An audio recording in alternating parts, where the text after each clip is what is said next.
Welcome back, everyone, to the Far Reaches Illiad Saga. Does anyone want to recap last week? Oh boy. I guess I'll start. Okay. Um, Cade got some body modifications done, and was enlightened and indoctrinated into the Technographer's Chapel, or just hazing. Um, I mean, I think I rolled really low on my insight to see if it was like real, but I was just like, all right, when in Rome, um, to see if that was real or not. So I had my eyeballs removed and replaced with digital optical enhancements. And I guess the normal thing to do after which that is being done is, eat your old eyeballs, I'm sorry, we probably should have I think we had talked about it before we started streaming. Like before we started this campaign. Um aren't we all like the race of technographer? Technographers is I would call them a sub race of human. You are still human, but technographers more like the culture that you're in. Yeah, see, in my mind, So it I was would, kind of like not religious, but like it's a way of life, right? Yes. Is that yeah, kind of yeah, accurate? yeah. So, It's not the like okay. So let me give a brief rundown of the technographers. The technographers in general, the idea is the closer that you get to not necessarily becoming a machine, but the closer you get to the singularity point of machines becoming like the next evolution step for mankind, the better you are as like the higher up in technographer rankings you'll technically be, kind of like you'll be looked upon as a god or something like that. So huh.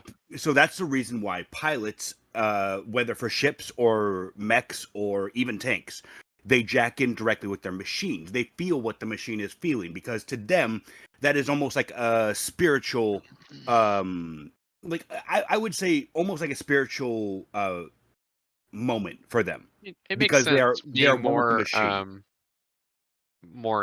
more in tuned and more like Twitch reflex, and Yeah, they yeah, know their capabilities and what they can't do. exactly. There are some who like there are sects of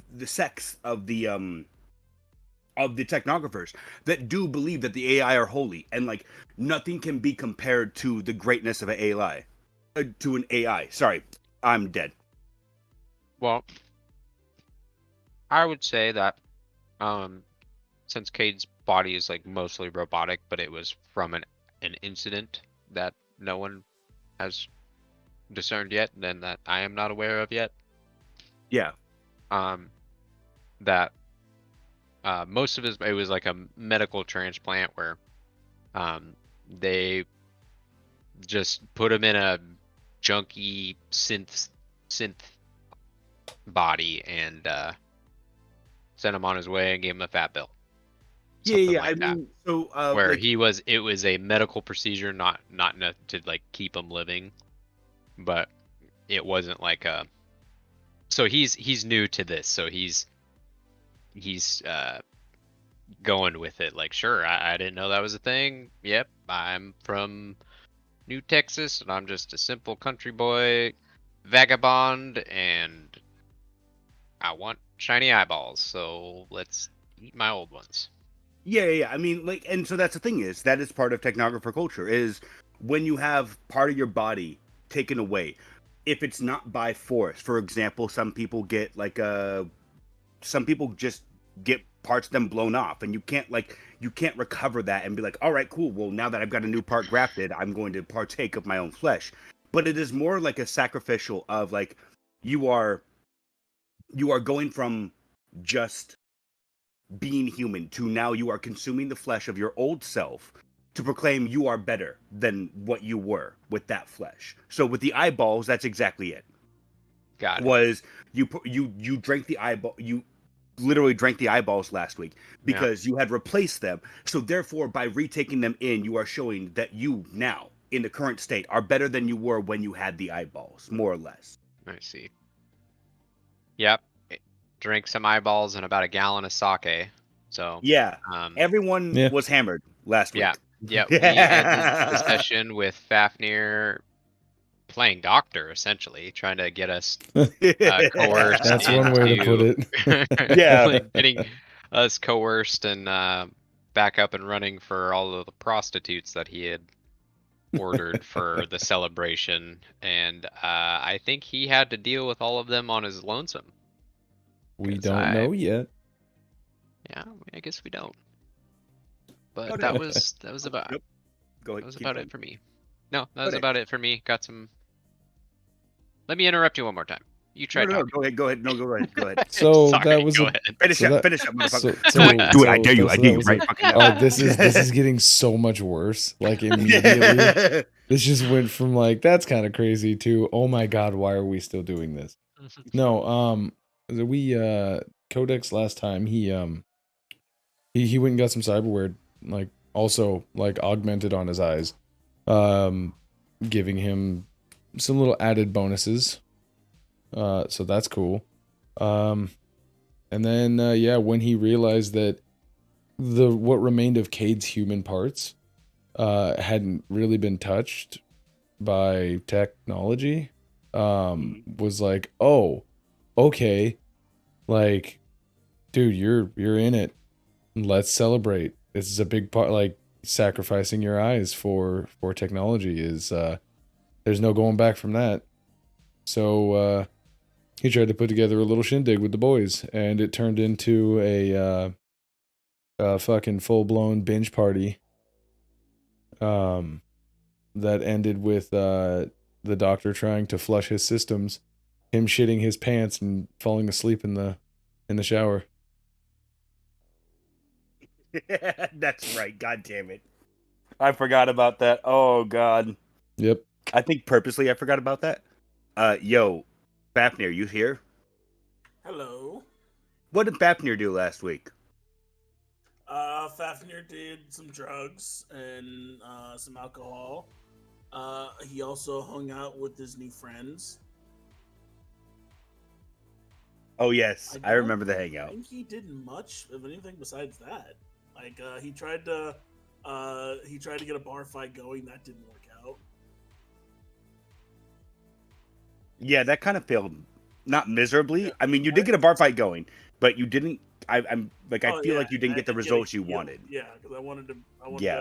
heal them afterwards, but Yeah. yeah. Besides that and hanging on the ship, like I think that's all he did. You did also flush the system of the captain, which made him just immediately lose everything that he had drank, all in one go. I mean, that was a science experiment that now we know. We all Every- learned No. something. Everyone's learned the better from that situation. What's For upsetting the is better that or for the worse. what's upsetting is it made him more or less sober. It basically just sped up the alcohol process and made him sober. Exactly. So I had to snap into sobriety with just shit. You just, I'm like, no, cool. my body. Full That's the- God unprocessed Yeah. like food and alcohol just Yeah. ejected from your bowels. But we had fun. This is true. Fucking Jesus Christ. So was it a complete loss? I don't know. I guess we'll see when we get the bill. I don't remember paying, so maybe we're gonna get into combat. I don't know. Yeah, a bunch of bartenders come and try to beat your ass. Perfect. What Yep. do you do? Turns out they're space pirates. Ah. No, Yeah. so this week, like it shows a recap of last session. You know, all of the drinking, like the replay, like Al and Mal getting augmentations cleaned, and a new augmentation for Al. Like across, like the camera pans, and you see both Codex and Cayde getting augmentations as well. It cuts to them all getting shit-faced drunk, and then the camera goes black for a second, and reopens up to a screen that has a picture of Amanda Fernell, and it has like a record of like more or less of her life. It talks about like when she started graduating from schools, like accelerated grades and stuff like that, and then it just has 29.95. Amanda for now disappears. 3200. No, oh my goodness, I messed that up. 3200. Amanda for now reappears mysteriously. Investigation ongoing. Then the camera pitches back to the ship. Currently in the canteen, Mao and Al are both sitting there drinking coffee. And every time that one of them talks, the other one like, shh, a little quiet, please. Just a little bit, guy. And then the camera zooms over. Codex, it is morning time. Where are you and what are you doing, buddy? Codex is waking up in soaking wet clothes in a shower that is medium hot, if I remember, is what he said. His head is pounding. He feels like shit. Now, he's old. He's an old timer. This ain't the first time he's ever been on a bender. Yeah. But this is the first time that his bones have ached like this, trying to get up. So he's going to groggily get up, and he's going to go take his pants off and just throw take all of his clothes off and just throw them directly into the trash. He a Levi's guy or He's a Levi's Wranglers? guy. He's for sure. He's like a 501s guy. Nice. Okay. Right? Yeah. 501s and a plain t-shirt. You know what I mean? Even in the distant future, Levi's still survives. Dude, Of course they do. all of the mega corporations are the only things that survive. Coca-Cola has its own system. Anyways, Space Coke is pretty fucking good from what I've heard. So he's actually gonna put on some fucking like a light blocking visor. Like I assume you know what pit vipers are? Yeah. Yeah, like those except black, not like highly reflected. I imagine that's what they're gonna look like in the future, is just pit vipers. Right? He puts those on and he fucking walks out with a fresh pair of clothes on, of course. Walks out to the dining hall, and he is going to get the perfect hangover cure, which goes a single egg cracked into a glass, then orange juice poured on top of that, and a pulped, like a blended jalapeno pepper inside of that. Oh, okay. And you see him, yep, that is, in real life, the ultimate hangover cure. And A raw egg and a jalapeno. And orange juice. No, Yep. you said it wrong. It's jalapeno. It's a jalapeno. Jalapeno. A jolly. Yeah. Yep. It's a jalapeno. He gets it in a tall glass, and you see him just sit there and kind of do that thing where like your neck kind of pulls to the side because he knows it's gonna be gross, but you just got to get it down. And he fucking takes it and just slams it back. Boom. Sets it back onto the table and a big pitcher of ice water and just starts drinking that down. That's his morning for like a solid half hour. He's just going to be sitting at the table, just quietly, just not saying shit to anybody, just sitting there regretting his fucking choice. Yeah, Al and Mal are both there and they watch you come in and they're just like, they give a nod. But once you start chugging down, they both leave. Like they almost like get sick from the sight of it. And Yep, as well they should. Did you? Gene? Okay. Mr. Gene is currently not here. Cayde, it is morning time. Oh, I'm alive. Oh, now All he's right, alive. Gene, give us a second. We'll do a quick recap. Not quick recap. We'll do a quick morning exercise and we'll get back to you, Gene. Cayde, morning time. You wake up. Where are you? What are you doing? I would be still on the floor after. Well, actually, Fafnir, I don't remember. Did you tuck me into bed or did I remember I was in a cold shower and I came back and my teeth were chattering and like blue. I don't remember if I'm pretty sure he tucked you into bed. Okay, then if I would be tucked into bed, then I would probably fall out of it, trying to like orient my new eyes with my hangover and not really know my like depth in everything just hurts. So he's probably crawling, probably finding something warm. Maybe the ship is cold. The steel is not feeling good on his sensors on his hands. Yeah. And he'll in a bathrobe mosey down to the canteen and get, if they have it available, any sort of like soup, any sort of like miso soup or ramen, and take that straight back to his room and otter eat that in bed. Yeah. Like they like there's a bunch of pre-packaged meals in the storage room where you can just like grab them out. You add more or less like add hot water, boil them in a pot, or like microwave them, and then you've got a meal. Right. Exactly you that. do that with, like, Whichever's miso. like a liquid-based light soup, and he'll Yeah. bring a water bottle, fill it up, and crackers, light stuff, and just otter eat in bed for the next like hour and a half. Yeah. Okay.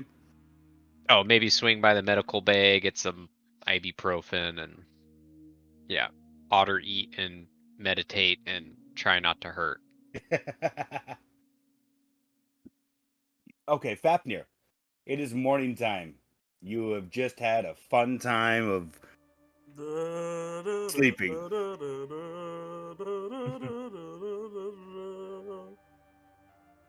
What are you doing, buddy? I stretch. Kick the hooker to my left. Stretch out the bed. Go and get some coffee while little cartoon birds are singing around me, and he's la la la la.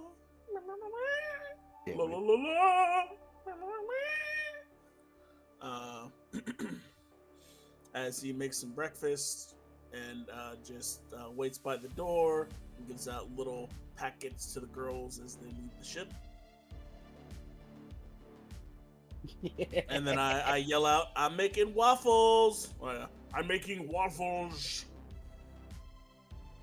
Do you yell that from your room? I'd yell it from probably outside the cargo bay. So I don't know if anyone can hear me or not, but he yells it.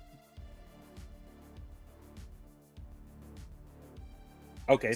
Yeah, goes to the cantina and start cooking waffles.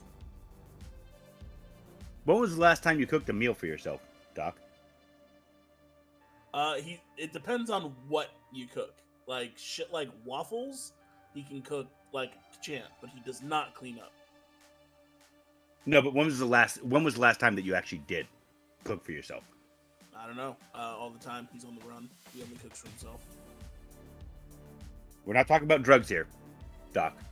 Motherfucker, what do you think he's been eating? Pipe residue. Probably butthole to get money to pay for his drugs.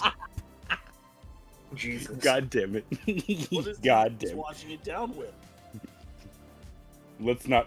I mean, I think we'll get banned for saying. Yeah. Okay, so you're making waffles in the kitchen. Yeah. Okay. Give me 1 second here. Oh wait, where the fuck? Holding my mouse and wondering where the fuck my mouse went. Jesus Christ. What have I become? Make a perform check for me. With either dexterity or intelligence.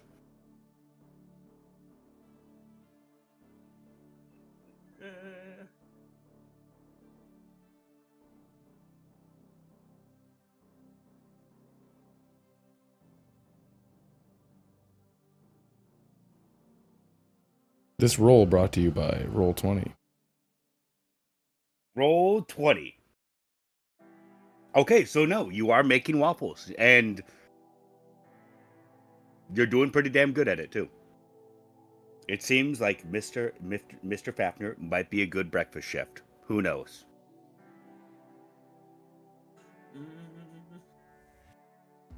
Anything else you doing this morning, Doc? No. Okay. Okay. The camera pans up from the ship and zooms to a port as a shuttle is about to take off. Gene, it is morning. Your parents have you stayed the night with your parents at a hotel while they waited for the ship to take off this morning. Mhm. So it is now morning time. The ship's getting ready to take off. You traveled there with your parents, I'm assuming? Like you just walked with them, you're chatting with them the entire time? Yep. Okay. As So, we're yeah. all, you know, we're just making small talk. Oh, Otosan. Yeah. It's just like you're catching up after it's been Yeah. what, 5-10 years since you yeah, disappeared? Yeah, that's about correct. So yeah, it's like you're just giving them like your small tidbits of your life story and they're just like following along kind of thing. It's like trying to teach an old person about technology and they really don't fucking get it, but they're like, oh, interesting, you know. They don't fucking get it, but they're glad to be talking to you because it's been 10 fucking years. Yeah, 16 exactly. years. The shuttle finally takes off from the planet. When I say shuttle, I don't mean like space shuttle. Like this is actually like probably 100 meter long, like football field sized shuttle. Mhm. More or less like a Boeing 747, but for space. Okay. So yeah, like you get into atmosphere. Everything seems to be going good, and then they start bringing out like breakfast meals and stuff like that. What are you ordering? I will order a good old-fashioned scrambled eggs with some bacon and a side of miso soup. Interesting. Okay. So yeah, you order that. Your parents ordered like just straight miso soup. Mhm. Your sister decides to have the same thing that you're having, just because she hasn't had a lot of Western cooking. Mhm. So, yeah, that happens. Your father eventually says to you in Japanese. He finally says, "When we get back home, don't follow your mother or your sister. Follow me. We're going to. I need to show you something that might help you out." Then I respond, "Hi, Otosan." Okay. So, anyone on the Illiad? Did you guys want to do something today, or is it just like a relaxed day while they finish doing the ship's armor? Well, I'd probably go back to training. Yeah. Yeah. So you haven't gotten a message back from them yet. They Just told gave me you the day off, right? I mean, that's all they said was like, Yeah, no, I believe they said they would contact you to come back to the dojo when they were ready. oh, okay. It's about 7:00 right now. You haven't gotten a message from them yet, but you figure probably within an hour you might get something from them. Oh yeah, you'd probably just wait for that. Okay. Anyone else on the Iliad want to do anything? Yes. What would you like to do, Cayde? You mean Codex? But Sorry. Yep. No, you're right. it is time to start the investigation process. Okay. So, Julyen is going to send out a text because I really don't want to hear my own voice over the goddamn intercom. You know? I don't need Yeah. to hear that right now. But I will send out a text to the crew members and who else is there? Oh, and to Michael. Right, so like the PC crew members and to Michael. Saying that he's going to start the investigation. Anybody who wants to help, feel free. But after last night, he won't be surprised if there are people who want to just take some time off. Yeah. And then he is going to head to what was that room called again? I always forget. He is going to the The communication suite. Is that what it was? I thought the communication suite just had the servers in it for the Oh, computers. oh, I don't. Yeah, no, you're right. The VR suite has like a VR holo table. That's There's where we'll also, go. Yeah, okay. There's Yeah. also the boardroom, as it's called. It's currently not on the map because I might have kind of fucked up. Oh, but, you know, I see it. It's right there is- across the hallway from Mao's cabin. Yeah, exactly. Gotcha. Yeah, that's where we'll put it. Yeah. So that's where he'll go. Okay. To the boardroom. Okay. From that point, I need to get a hold of somebody from the Kurakawa clan who I'll text Yuna and ask her to put me in contact with somebody who would know the last known whereabouts of her father, and anybody who might be able to point me in the direction for the next step of the mission. Okay. Yeah, so you send the text off. Give me 1 second here.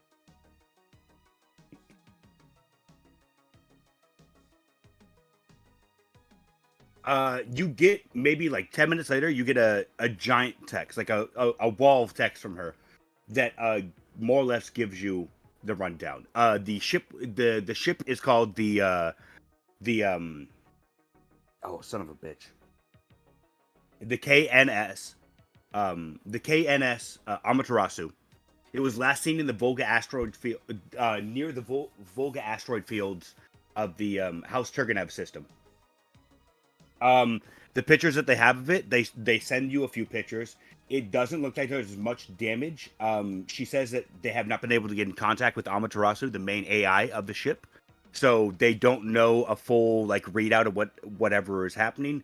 House Turgenev is not willing to cooperate right now at this time, but she says more than likely they probably don't know about the Amaterasu, so they can't help at the moment. She says more than likely, in space communications, instead of trying to go through with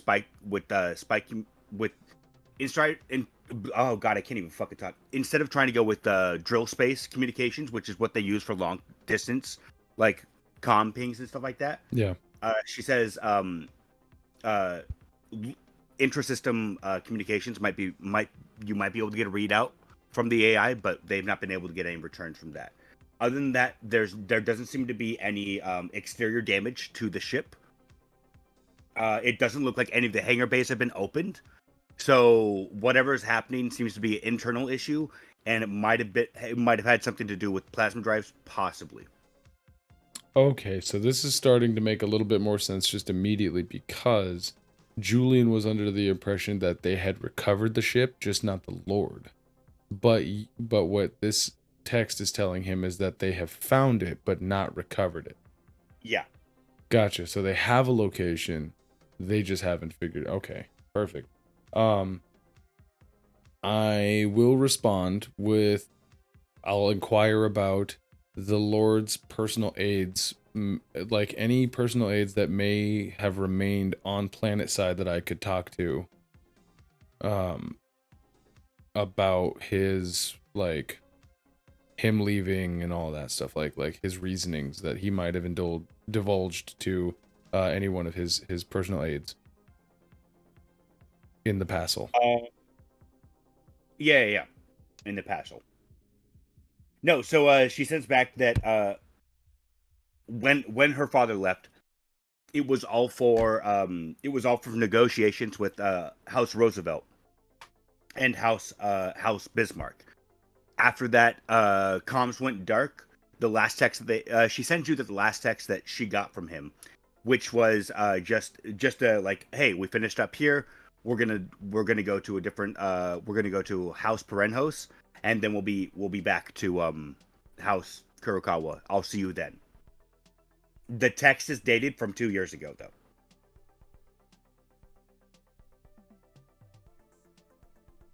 Okay, so he went there for talks with House Roosevelt, is that what you said? Roosevelt and House Bismarck. And Bismarck. And then the last comm says just finished heading to House Parenhos and then back to Kurokawa, and that was 2 years ago last. Yes. Mm-hmm. Okay. Next question is going to be, I guess it's going to be potential political opponents to the talks with Roosevelt and Bismarck. If she has any information on that. She says that as of current, she only has speculation from her dealings with the other houses. She says possibly, since it is House Turgenev space, possibly House Turgenev had a problem with it. House Zhang could be a likely culprit as well, since House Zhang has not been very cooperative with her since she has taken lordship over the House Kurokawa family. Yeah. Other than that, most of the other houses seem pretty easy with her, Okay. so she doesn't have any solid leads. Okay, so we're setting up the Red Menace again. All right, that's perfect. Listen, it's not on purpose, all right? I mean, history is doomed to repeat itself. That's very true. Okay. So, that being the case, I think it's time to beat the feats to beat my meats with my sheet streets. Please stop it. I am going to come back to me. Julian's got to do some thinking about who he needs to contact. Okay. Does anyone else on the Iliad have anything else they want to do? After I nurse myself a little bit and start to feel marginally better, I'm gonna go over to the workshop. But before I leave my room, I'm gonna put in earplugs and sunglasses, and then still wear my fluffy insert color robe, and go over to the workshop, and sit down, or like go to like a workstation near Ruok if he's in there or not, Okay. and then start tinkering with that deactivated ghost shell. Well, the small cylindrical 8-ball shaped piece of metal that has a black disc on it. That when you stare into it, it seems like you would be able to. It's like, have you ever looked at like basalt and like seen like one of the shiny like fracture lines, and that it you can kind of see it reflect into itself, and it looks like it's like the material's deeper than what it is. Yeah. So it kind of appears to be something like that for the front, and it's kind of all banged up except for that area where it's still like super smooth glass, which like doesn't seem to make sense. Black, of course, but Send and then me he's really quickly. Not right now, but as soon as you can, send me a picture of what you want your shell to look like, just so I have reference for the future. It looks. I think I sent it a while ago. But might yeah, have I'll send it another one. Yeah. But so are you trying to watch what Ruok is doing, or are you just like? No, I'm gonna just start doing what I can that I would know. Like, I bought a diagnostic squid, and then using whatever else that's available in the workshop to like scan it or get a read on it to see where the positive and negative leads are. You know what I mean? To see if there's like anything that you would like troubleshoot why it's not working. Okay. You know what I mean? Yeah. Change the battery, turn it on and off, you know. That's sort of like, I don't know what to do, so I'm gonna start dumb, and if I get a lead, the factory reset. Right. Trying to just see if there's any buttons, any flaps to lift up, you know, how to get into it, or flaps, poison sockets. God but yeah, and then I'll do that, and if Ruok is interested and approaches, then I will inquire in his help, but we'll see if that happens. Yeah, okay. Or how about I get frustrated? Well, do you want me to do a roll? 'Cause I I've was got actually, I was actually just about to ask you. Make me a wisdom roll, Okay. because you're trying to like you're trying to go off of basically more or less lost knowledge for this. You're trying to pull from the recesses of your mind. Maybe I might know how this device works. So I guess it would be make a no roll with your wisdom modifier. Oh, okay. Okay. Um, skills. No modifier. Wisdom. Yeah, macros would be kind of nice. Nice. Okay, so yeah, like you don't remember exactly how to do this, but as you start tinkering with it, you feel like deja vu, where like you have a sense of having done this before. You have that where like as you start to take this apart piece by piece and like try and do different things to reactivate this shell more or less. Slowly you feel like I would say almost like a passive knowledge that you've done this sometime before, but you can't clearly recall it. It just feels familiar. Okay. Give me 1 second here. Let me make a roll. Quickly.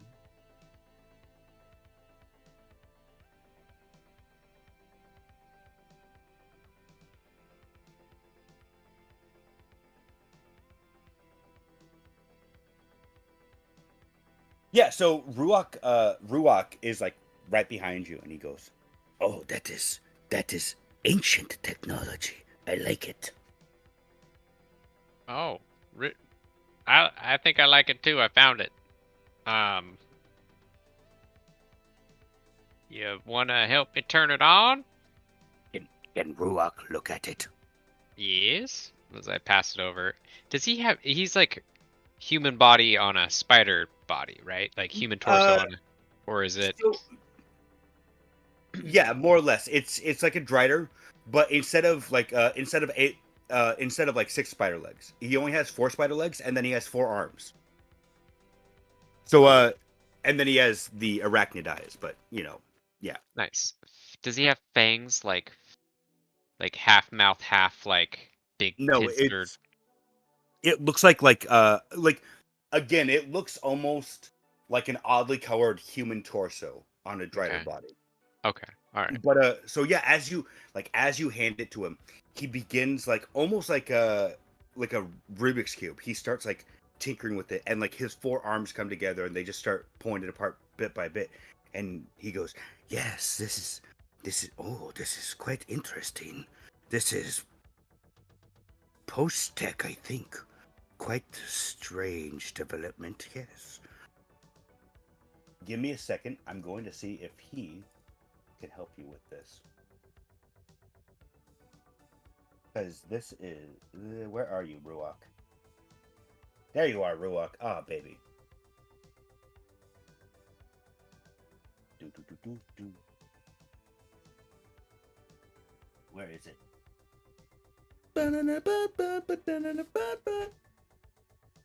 Wait, is there not a fix skill? Oh no, it's a program skill. There's fix. It's under Is it? expert. Yeah. Why do I not see it on the quick thing? You look Oh, for wait, the never fixed mind. skill. No, yeah. I just found it.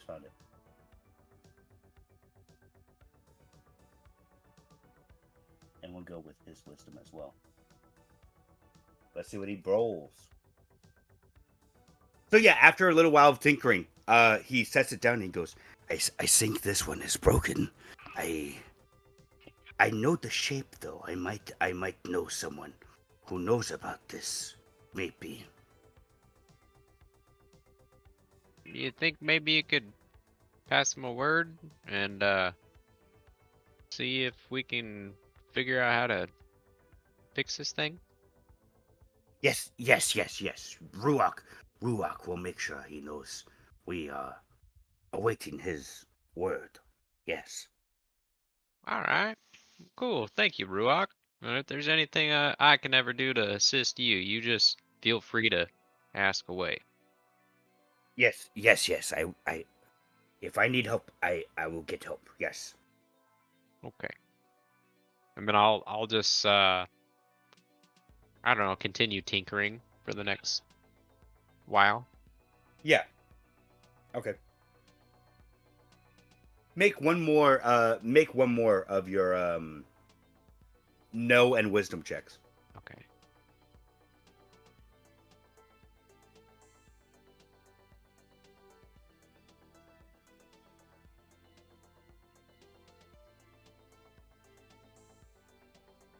Holy crap. Oh god damn. Oh my So- god. So watching, like, the deja vu comes back as you're watching Ruok mess with it. You've seen hands similar to Ruok's messing with this shell at some point, and you can see a vision of it. And so, following that same vision, you start following what you're seeing in like this deja vu esque daydream esque vision. And you see for a second, you see the broken glass ignite and like a little dot appear before it shuts down again. I did something. You see it? You see it? Look at it! Ruok! Yeah. Yes, Ruok, see. What'd it do? Best.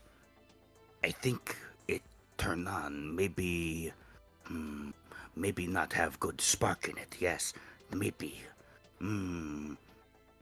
Post-tech is strange technology. Don't know how to fix. Yeah, maybe it was just frying the last little bit of its battery. Alright, well, Make me Um, really quickly. Make me a knowledge check with intelligence, really quickly. okay. Hey, get over there. Knowledge, Where's my book? Oh, son of a bitch. intelligence. Wait, knowledge. You No, like- I'm sorry. I meant no. Sorry. Oh, I'm okay. being brain dead. Where the fuck is my book? God damn. Yeah. So when Ruok mentions post-tech, the first time, like, you didn't pay attention to it. The second time that he mentions post-tech, you remember post-tech is from no. I'm sorry. I meant pre-tech. Every time I said post-tech, sorry, forgive me. Oh. Pre-tech is technology before the psychic scream happened.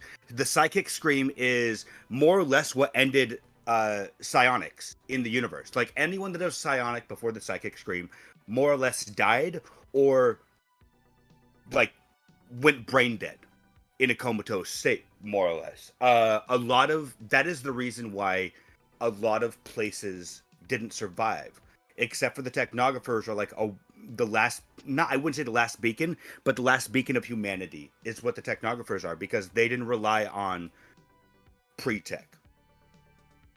So this is more or less Earth Age technology, where this came during the time where people were able to contact with Earth. Mm-hmm. But you don't know, like, you can't find any defining marks of exactly when this was made or where it came from. But you do, while he's mentioning pre-tech, you do realize, like, oh, this is ancient technology. Like, a lot of machines that were around at that time are no longer around. Like, this is Right. a rare piece of, like, this is antique, more or less. Interesting. Yeah, I'm just gonna like mutter to myself under my breath and like, oh, damn macro seizures. You know, that's every time you get a deja vu, they say that it's your brain misfiring and it's having a little seizure. Good thing that wasn't a real one. You know, them aneurysms, those are more terrifying than any bullet. As he's just muttering to himself.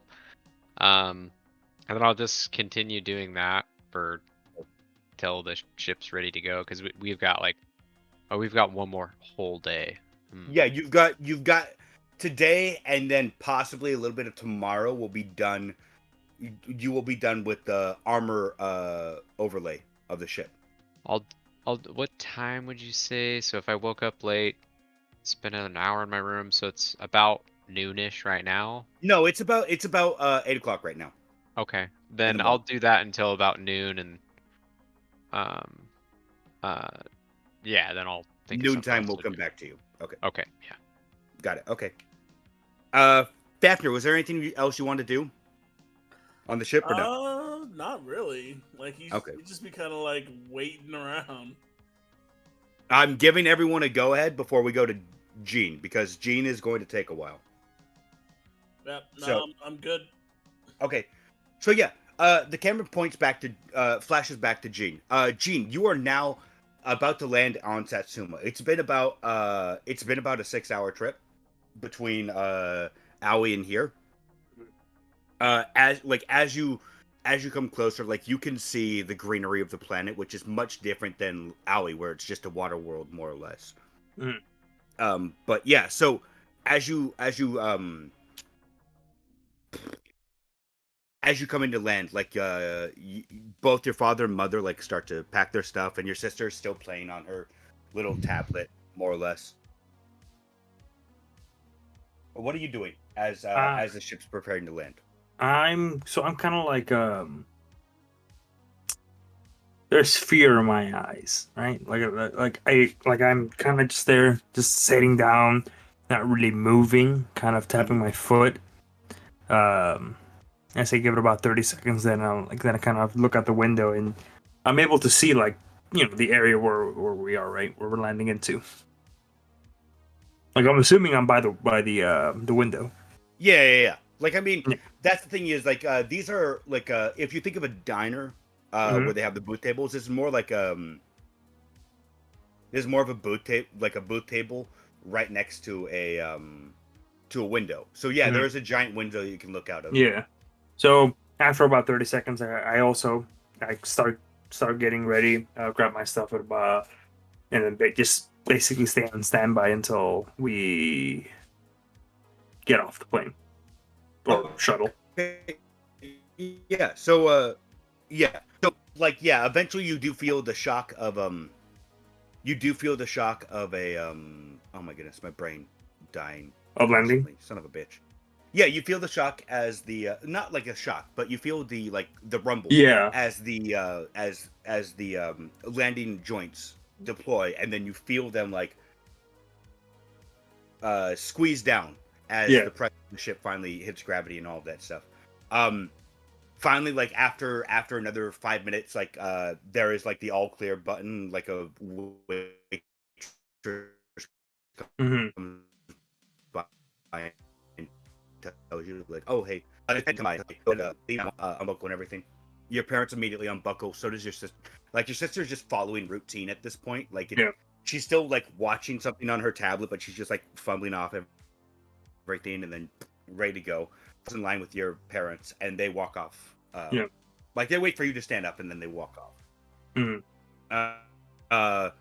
They lead you through like this, like it's more or less like an airport.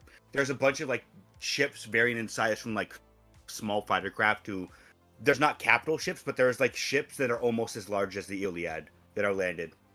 Okay. They like you can see them as you walk down this game, and then Hold on. there's Well, you actually cut off there for a second. Do you mind repeating that one? yeah, so you can see a bunch of ships as you're getting off the gangway. Sorry, Okay. my internet's being kind of shitty tonight. Oh, okay. But so yeah, you can see a few ships as you're getting off the gangway into the terminal, and then while there, like your parents lead you to a parking garage, more or less. There's a hover truck. They all get in. There's enough room for you to fit now in the back seat.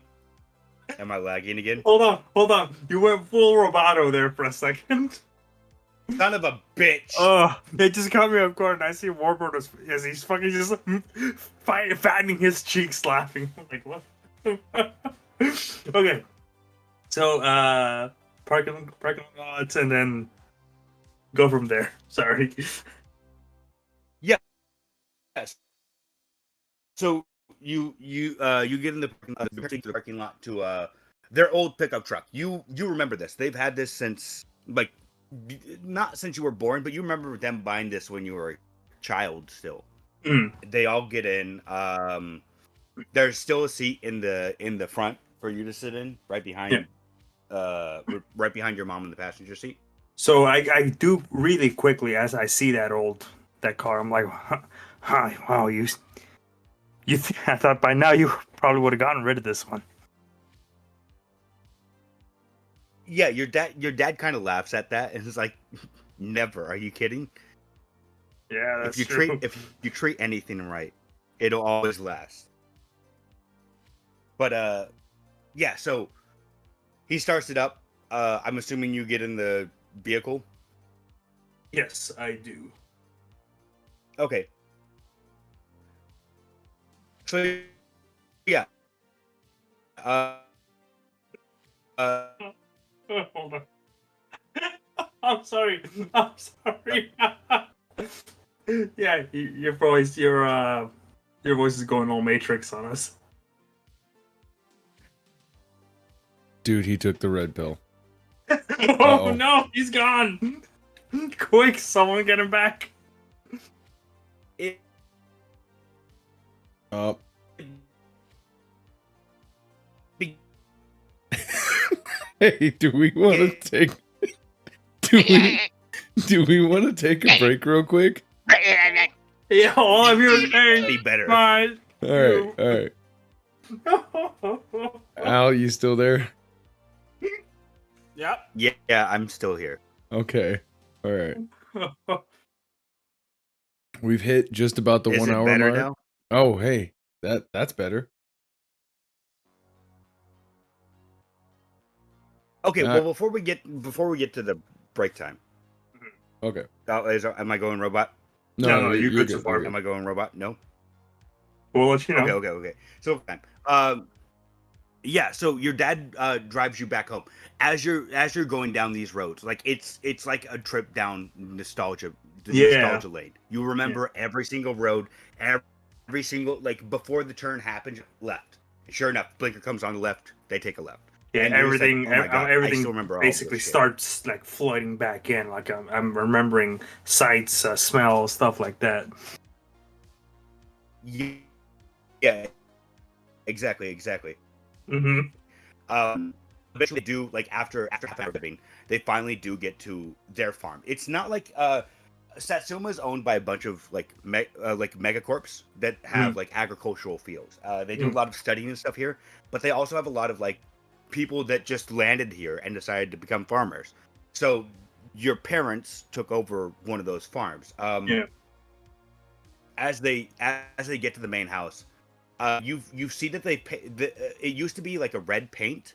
Now it's more of like a dull brown almost. Mm-hmm.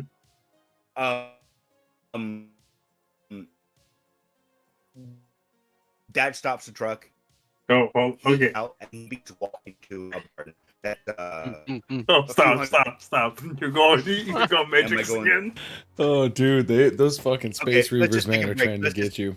All right, here. Yeah, let's they're take trying a to steal quick my break. net, son of a bitch. Yeah, let's just take a break. We're We're come gonna back. go ahead and do a quick little thing. We will be back. Okay, but which one of us?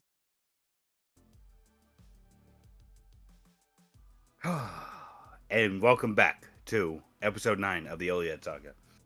Okay, so Gene, as the truck finally parks at the house, you see your dad get out, and he starts walking to a barn that's about 200 feet away. Your mom and sister both shuffle into the house. What are you doing? I'm kind of just honestly, as soon as I get off the car, I'm just kind of taking in the sights, just basically standing still. Like I said, all the memories are starting to come back, and then I kind of just say kind of softly, not too softly, just like, huh, not much has honestly changed. Everything's still the same. Okay. And then from there, I Should I just follow them in? Who? Your mom or dad? Oh, Dad. I have to follow him. Okay. So did you ever go into the barn as a kid when you were living here? If memory serves me correctly, I'm pretty sure me and my sister played there like once in a while. Um, you know, big spooky barn, big big barn full of crazy deranged animals. Um, once in a well, yeah, a few times, not enough to remember it vividly. So this time as you're as you get near the barn, you realize that there's no animal sounds coming from it. Mm. Um once like your dad opens up the door and walks inside. Once you follow him inside, you realize that the barn has been completely changed. Like there's now like there's a few tractors in here that he used to work on. But you see him press a panel that he told you as a kid. Never press. Never press his button at all. So he presses the button. You see a compartment underneath the floor, like lift up, slow, like hydraulically lift up. And your dad says, like, turns to you and says, "Follow me. There's something I need to show you," and walks down the stairs. I kind of just nod and just follow him in. Silently. Okay.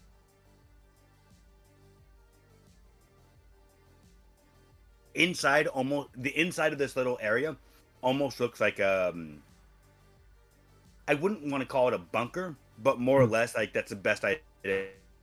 Like a old war memorial, more or less. Yeah. Your dad walks to like a large table with a bunch of photos on it, and starts looking through some of the drawers before he pulls out a large box and sets it on the table, and looks to you and says, "Open it." From there, I do that typical thing you see people do in shows. Where I'm like, what's in it? This is the tool I use to find vengeance for my old squad when I still served for the Kurokawa family. Inside my head, I don't say this out loud. I think, holy shit. But I do kind of give it like I give a surprised look at my face. I'm pretty sure enough for him to kind of know that I was taken aback by what he said. But after he says that, I kind of just silently look at the box, look back at him, and open it. You said a surprised look on my face, and I just imagined the surprised Pikachu face.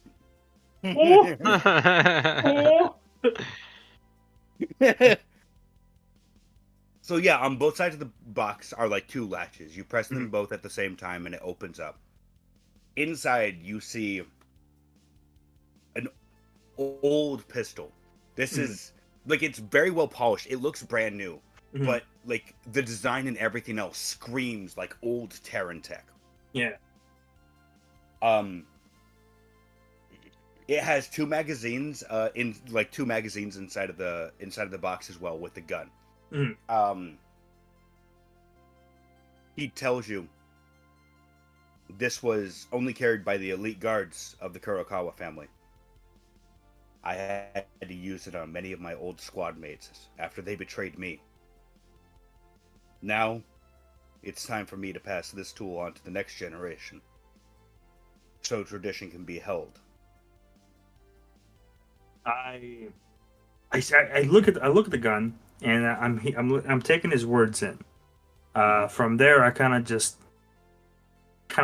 give like a small chuckle and say like, how funny must it be that the same thing that happened to you happened to me? Like, are we cursed? He shook his head. No, he shakes his head. No.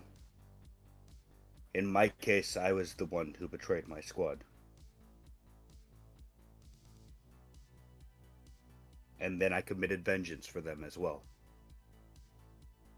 That day, a whole line of the Kurokawa family died because of my hand and I was only forgiven by it after many, many years of torture.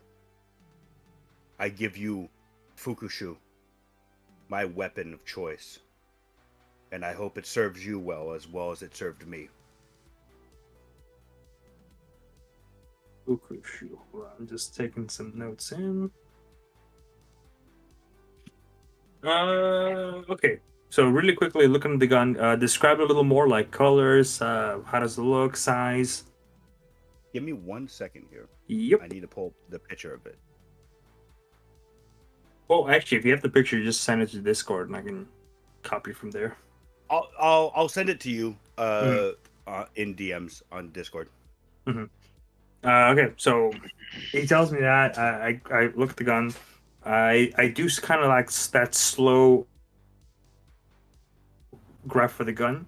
I grab it, grip it, and kind of just I feel the weight on it. It feels a little heavier. I said like, oh, it's probably just me, but I feel like this is heavier than it should be. But I'll make sure to do this the right way. I will do my very best, everything I can to bring some level of honor to you and some form of respect. To not just you, but to my teammates. And even to the one that killed them and betrayed us all. Give me a second here. Yep. I'm still trying to find the picture.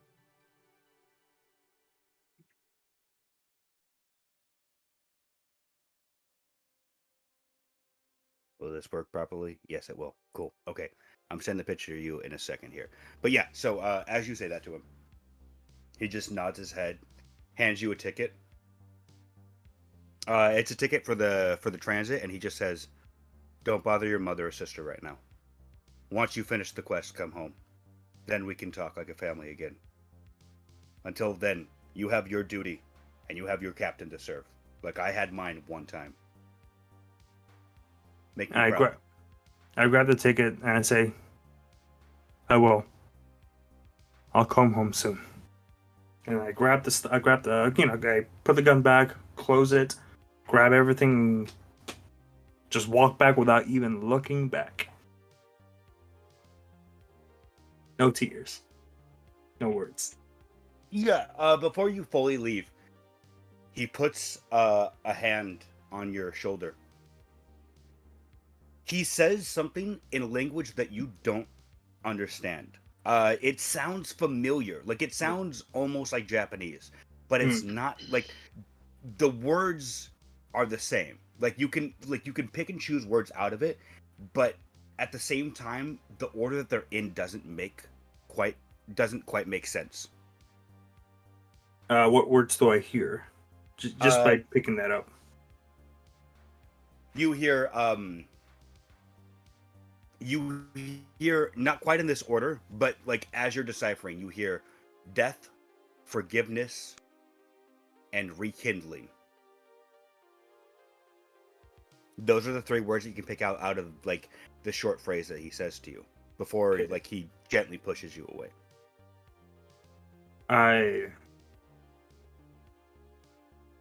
I make the choice and I'm kind of just like taking those words in. I look back at him just very quickly and I kind of just nod, not saying anything. Thinking to myself, I plan on asking him what he meant if I come back. Yeah. Okay.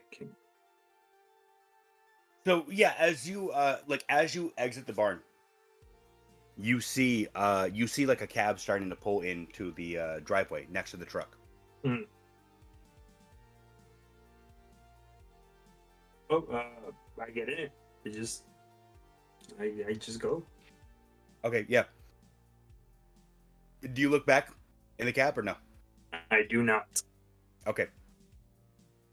Yeah, so the cab takes off. It goes back to the terminal. You can see on the ticket which flight you're supposed to get on, and then I'm assuming you get on board the flight and you actually go back to Alley. Yes, I do. And they tell you like it's going to be another 6-hour flight. Nothing seems to be out of the ordinary. Okay. All right. Codex. Camera zooms back to you. I am alive. I have awoken. Well, after finding out all that information from Yuna, I have a few things that I need to look into. One, I believe this is the second day, so I should be getting the 6 face makers that I ordered 2 days ago, pretty soon. Yep. Mm-hmm. 2, I need to find out where I would look to find a floor plan design for the ship, the KNS Amaterasu. Yeah. I need to find any. I want to do 2 things with the next piece of information that I'm looking for. I want to look for public, like news about the relationship between House Kurokawa and House Perenhos, and then the deal with Roosevelt and Bismarck, like what that was about to the public. If I don't get much out of that, then I'll go to Yuna and I'll ask if she knows anything about that, because I assume that she would. So are you looking for specific years, or are you just looking like most recent history? Most recent, like within the last, like, okay, so it would have been whatever incidents or whatever talks the public would have been privy to 2 years ago when the ship went missing, originally. Okay. As in what was the Lord doing out there, and what was the public told? I assume it won't be full transparency because that's what the government does, but if I can get a gist of like, okay, here's some like why they said that they were going out there, so on and so forth, it'll give me a bit of a better like threat level assessment, essentially. Yeah. Then I want to know the job boards here in Kurokawa. I am wanting to look specifically for. So, okay, I have an assumption to make that I'm going to make, but I want to tell me if this is true or not. Since information can only travel at the speed of light, you said that they use spike drive information generally, or spike drive communication, right? Now, so roll me a no check with intelligence. that works for me. I suck at all of that. Yeah. Let's see. Skill. Penis. You said a no check? Yeah, no check with intelligence. With my int. I got a 9. Nice. Okay. So, you know that a few noble houses have access to, more or less, they can send like shortwave burst of information out through drill space, but it's not 100% reliable. So that's why a lot of places will use like spike drive ships to like store a bunch of messages and then do it that way. Which is exactly what I thought. Yeah. Like they a few years ago they had the technology that they could ping ships. Sure. So they could track a ship, but they wouldn't be able to like communicate with it thoroughly. Perfect. Okay, this okay, so what I'm gonna be searching for next, I'm gonna need to know possibility and cost. But knowing that they usually contract ships for information transport and communications transport, I'd like to see if there is jobs available from Kurokawa to the Turganov system for information and communications transport. Then I want to see what it would cost to install auxiliary server space to transport, air quotes, the information privately using our ship. So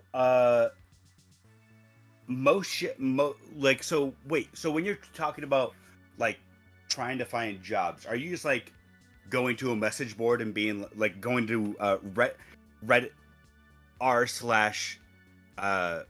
data delivery? Not necessarily. So before, when we were on House Bismarck, we had like the job board, right? Yeah. That's actually what got us to or to the Kurokawa system. I'm wondering if Yeah. Kurokawa has something similar to that here that I can check. To see if Yeah, there are any specifically information transports. So you would know right off the bat. Most of the time, like what it is like there's specifically not a message board, but there's specifically like a list of ships, and they'll see if you have like more or less they'll see if you have the hard drive space, and if you do, they'll be like, cool, like the oh, what is the name for them? Give me a second. I gotta open up this doc. No worries, because the other thought that I had is that there's a possibility that all governments just sort of piggyback off of ships, regardless, and they kind of like don't pay them. They just sort of like blast information to the ship, and then that ship just carries it because they're going that way anyways. So they don't necessarily need to take like a job to do that specifically. No, so you would know that interstellar message. Oh my god, I can't fucking talk. Interstellar messaging systems. They run like they have the equipment for it. Like they have the patents for the equipment for handling messages and like encrypting them, putting them on a server on a ship specifically that has these servers, and then moving them from one system to the other. For like one server tower that can hold about 500 gigabytes of messages, it's about 20,000 credits. So not a lot of jobs, unless it's like not a lot of ships, I should say, unless they specifically are like, yeah, load the ship up with all these servers, and I'm gonna make bank just doing this for like 10 months straight, and then I'll have enough money to buy the next level upgrade for ship. Gotcha. So you're saying that nobody's thought of it yet. Yeah, you would also know that no, most like there is actually in the court, there's a law that that the noble houses cannot use privateering ships to handle messages. Like the messages have to be sent through the normal systems of INS. Okay. IMS, I'm sorry. Okay. So all right, then maybe communications isn't what I'm looking for then. Maybe it would be like news. Right? Like I assume that the last time that any ship entered the Kurokawa system, it was bringing like potentially literally like news to, you know what I mean, like fucking journalism reports and shit like that. Yeah. Basically so what I'm trying to do is I'm trying to come up with a reason to go to Turgenev, the Turgenev system, that isn't just, hey, we're here to look for the Lord and his ship. I'm looking for a front, and the first thought that I had was, okay, well, information can only travel so fast. There must be people who are couriers of information, whether that be communications or news or whatever. But if that's not the case, then I'm wondering if there is possibly a job or jobs that will allow us to transport goods from Kurokawa as literally like a freelance transport. Because we got a lot of cargo space. Give me a second. Let me, because I don't have any missions rolled up. Let me do a little something real quick. Yeah, and I would assume that it would, like, the reason why I'm asking like for this specifically is because like I wouldn't imagine that you would have rolled these jobs when you do your job rolls, since this is something specific. Like I can also completely lie my ass off and just buy a bunch of wholesale shit and throw it in the cargo bay. You know what I mean? Yeah. One second.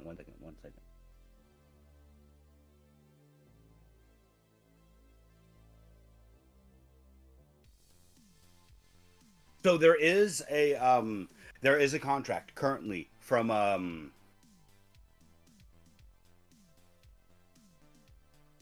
give me 1 second. There is a contract currently from Neo Kyoto that says they are willing to pay for 20 tons of cargo to be delivered to Kalashnikova in the House Turgenev system. They're not going to be paying a lot. They're going to be paying they're going to be paying they're going to be paying 5,000 credits for 20 tons of cargo, but that's about average with and that's about average for just pure cargo delivery stuff. There's Perfect. no trouble with it. It's just going to be straight delivery of goods. They'll pick it up at the dock. You're good to go afterwards. Excellent. I will message them and schedule pickup for the following morning. So not today, but tomorrow morning. Got it. Okay. Yeah, they say that they'll be waiting and they have everything ready already. Excellent. Good.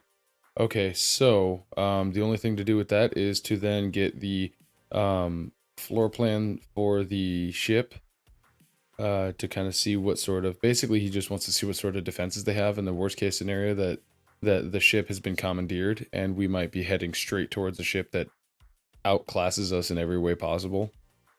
And then the political relationships between the five houses that are involved in this: Turgenev, Paranhos, Roosevelt, and Bismarck, and Kurokawa. So you're trying to find news on like any dealings between the houses? Yeah, news, like recent events from that period of time. For instance, I don't know if maybe there was like a budding war, maybe this was like maybe this was televised as like Kurokawa is setting up a diplomatic relations with these houses, blah blah blah blah blah. You know what I mean? Like pretty much just sort of scrubbing through basically like the CNN of 2 years ago. Give me a specific time range. Like, are you only looking for articles that are literally 2 years old? Or are you like 2 to 3 years old, or what? So, Yuna Kurokawa said that 2 years ago was the last time that she got the communications from her father. Yeah. They said that he had just finished his business with Roosevelt and Bismarck. So it would have probably been, I assume, about a week or two before that. If she didn't give me a direct date, then I would look for 2 years ago from today's date. And then I would just start scrubbing backwards, like whatever calendar year. You know what I mean? Okay. So yeah, you go back to like there is a post date on the text that the text I can't talk. Transcripts. Transcript that that's it, that she sends you. There is a date for each message on there, and encoded and not encoded, so you can still see it with the naked eye of like, oh, this was sent like at 12 o'clock in the morning at this time, local time to this system, all that shit. Looking back at that, you do see that at that time, House Bismarck, House Roosevelt, and House Bismarck, House Roosevelt, and House Kurokawa were having arms deals on a new squad weapon that, according to the papers, according to the news at least, said it would change the way wars were fought against alien species. Okay. The next article, like the article before that has any of the tags that you listed, was House Paranhos having interest in getting new ships built for them, for their fleet. Okay. There's speculation in the article about like, could it be a start of another noble house war? Who knows? But we can only speculate at this time. Blah blah blah. Just stupid stuff like that. As papers tend to do. Yeah. Very narrative spinning. Yeah. Before that, there's also an article of House Zhang and House Kurokawa talks breakdown. It's just a small article about how political talks about fleet exercises broke down in the middle of in the middle of this more or less negotiation, and the two are still on talking terms. But it seems like the news is speculating that it might be a turn for the worse in the current climate. And then before that, the last article you see is House Kurokawa commissions new capital size ship to rival any other capital ship made in recent years.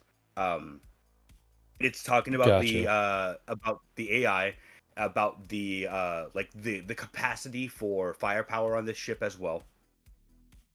The last article you see is a unification between House Zhang, House Turgenev, House Kurokawa, House Pendragon, House Roosevelt, and House Bismarck to make a few different squads of knights, night pilots, and artillery divisions to unify the relationship between the houses. That article is dated from 15 years ago. So that's basically them trying to create a UN using their combined military might. And that was shortly.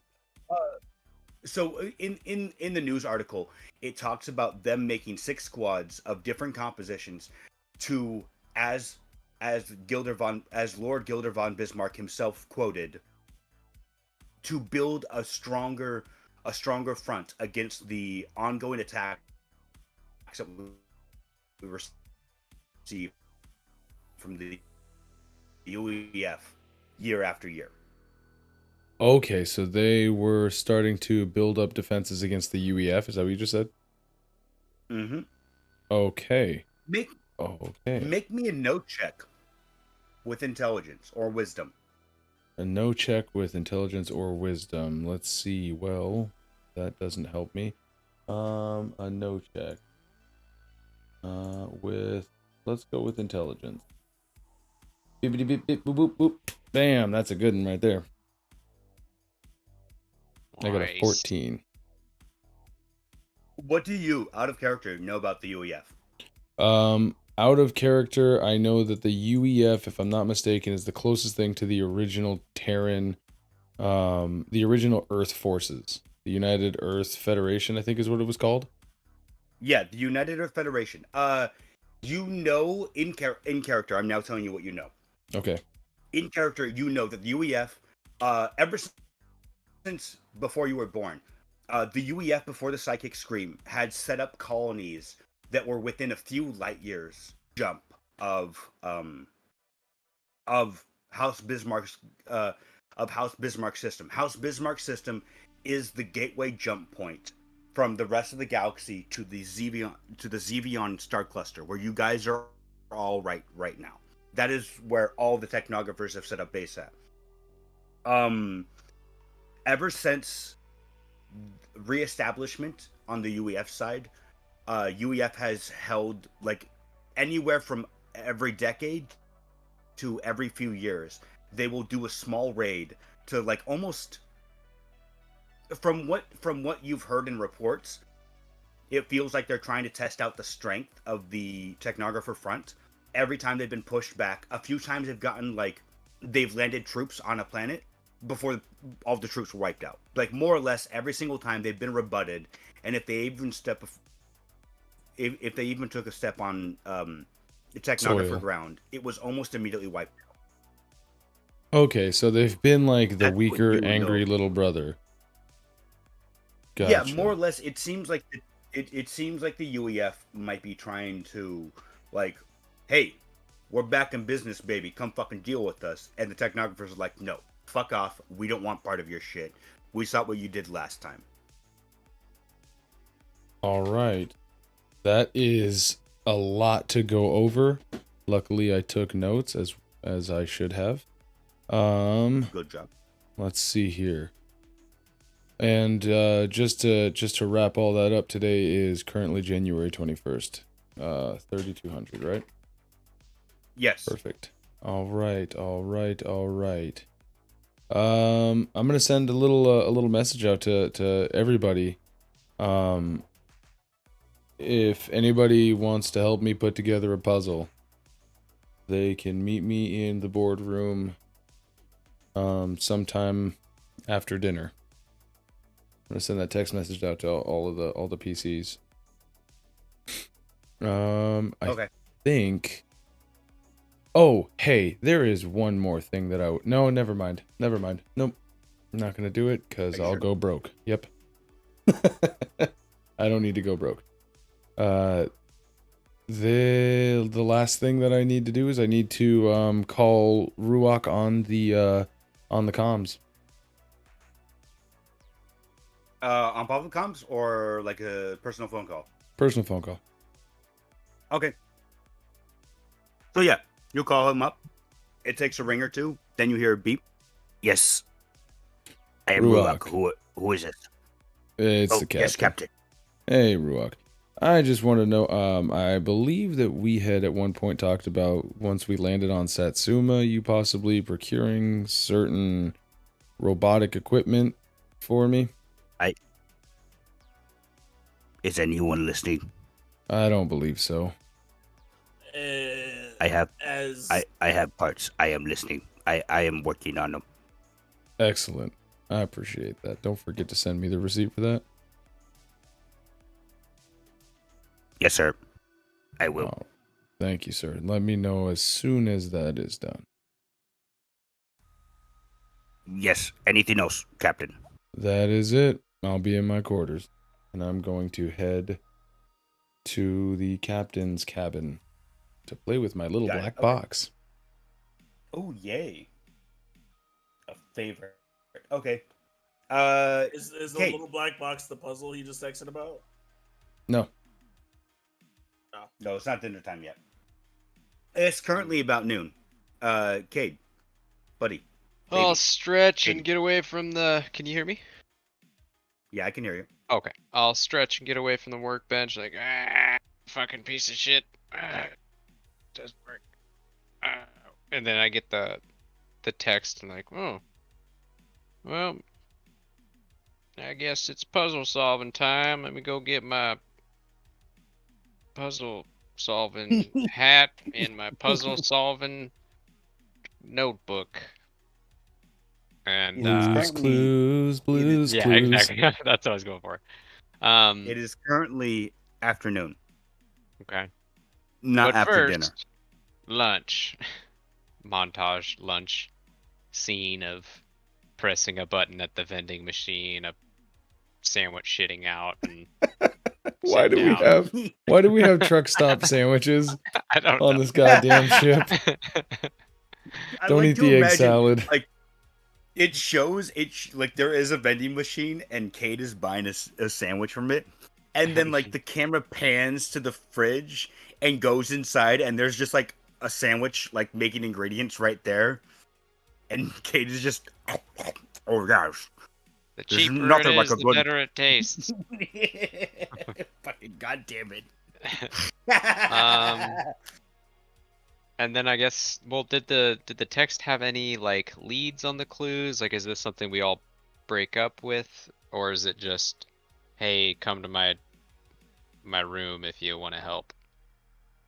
Oh, I just said meet up with me after dinner if you want to help put together a puzzle. Okay.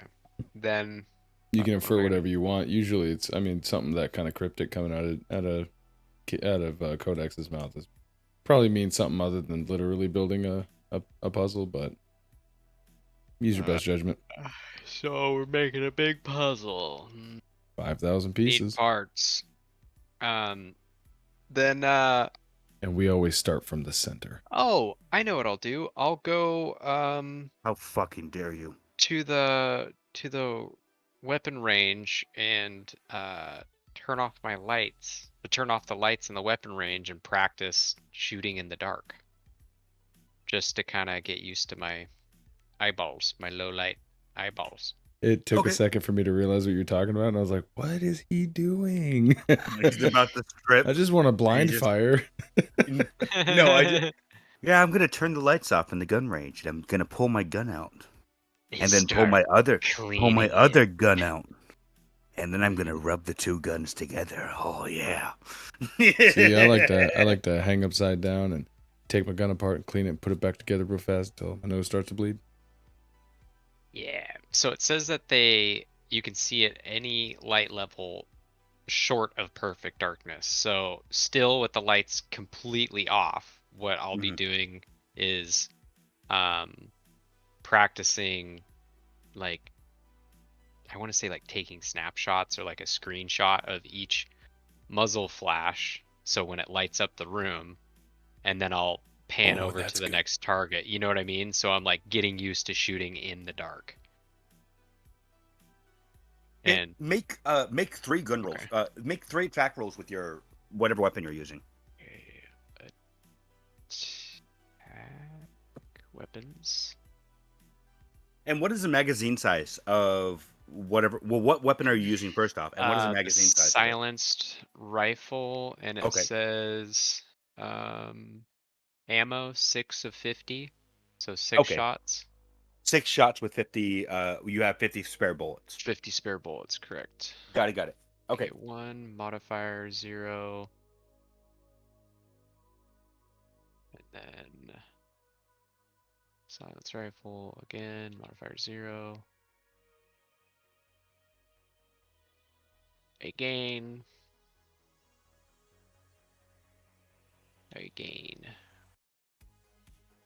You just need to make 3. I don't know why you. Oh, I thought you said 4. Sorry. No, I said 3. Well then, But Make there's 3 3. more. Yeah. do it. So yeah, like the first time it's like the first shot you're shooting the complete darkness, but as the muzzle lights up, like you said, you take a screenshot and you see exactly, like, I don't want to say a screenshot, but like you see for a moment where the target is, and you, like, in that moment you move your gun and you shoot, and again you hit, and then with that muzzle flash you go to the next target and you shoot again. With the next, you hit the target with the next muzzle flash, you're moving to the next target and you're shooting again. Every shot hits except for the last 2 where you're off by just a little bit. I used up my luck for the day, I guess, but I think I got more practicing to do. But I'm just talking to myself. Good job, me. Nice. Good job, Yeah. eyeballs. All right, that was a good sandwich. And then I'll just do that for a while, a couple more hours until. Well, let's say I do that for 3 hours. So Okay. it'll be 3, and then I'll think of something else to do. Okay. And don't take any ammo away, because you do have a armory locker that has Oh. ammo for most conventional weapons. Oh, okay, cool. Nice. Unless I tell you when you're buying a weapon, your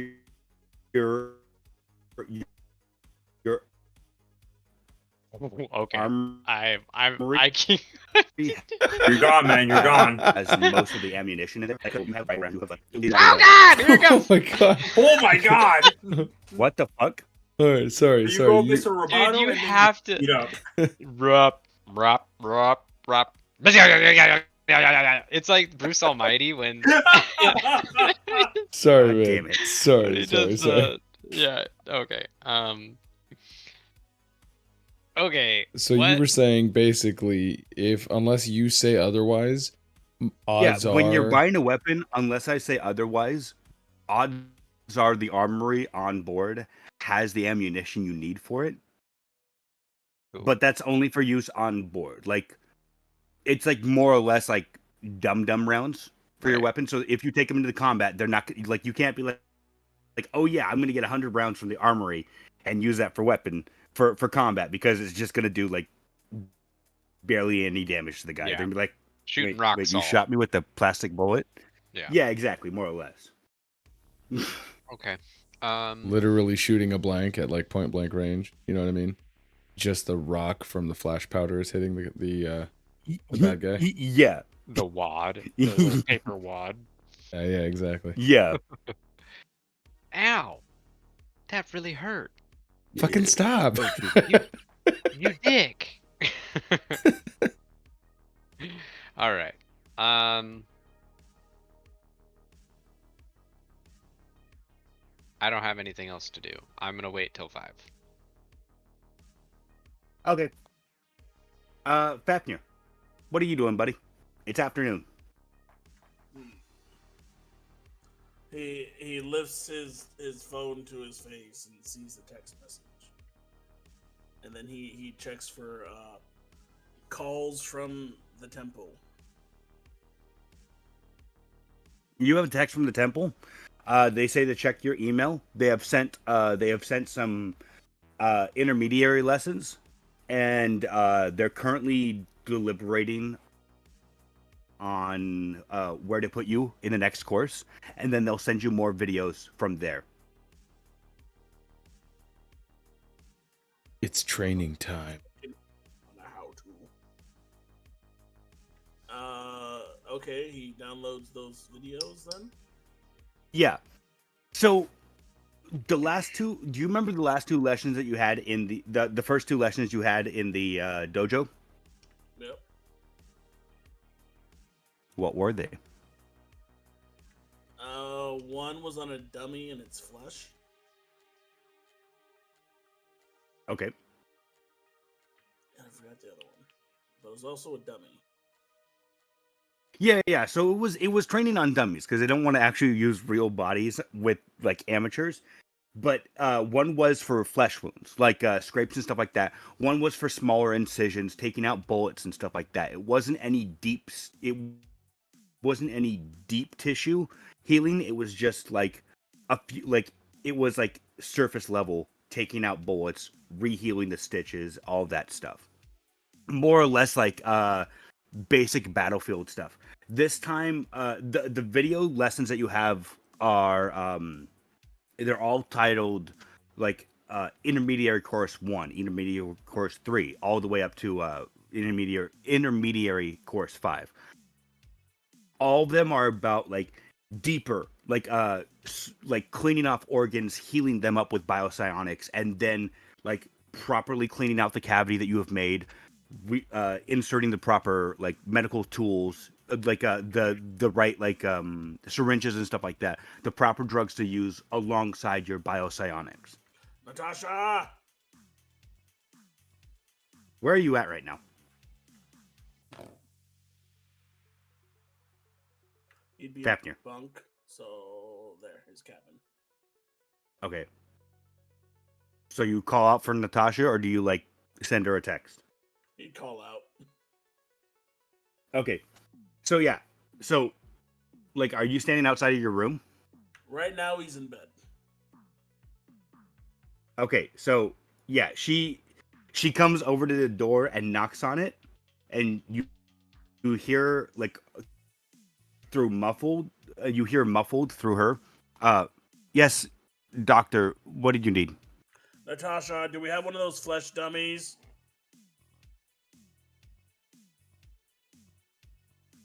There's a distinct pause before she goes, there might be one in the medical bay or the storage room, possibly.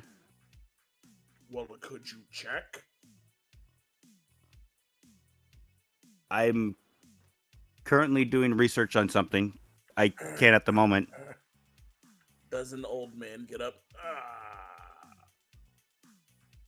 Hops a little bit, puts on some clothes, gets out. Gotta do everything myself around here. He goes to where she suggested. Yeah, so you go to the medical bay. You see her looking around a little bit. Give me a moment here. Let's see how these dice go.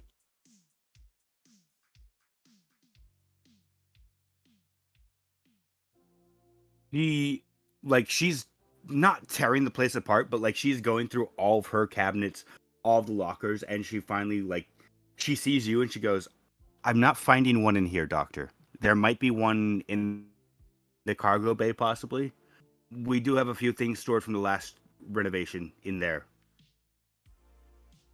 Alright, I'll go and check it out.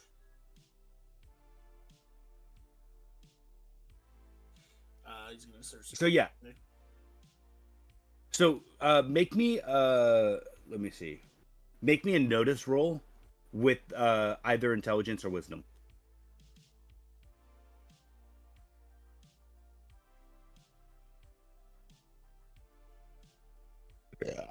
Oh, excuse me. Oh, excuse me. Get. Notice.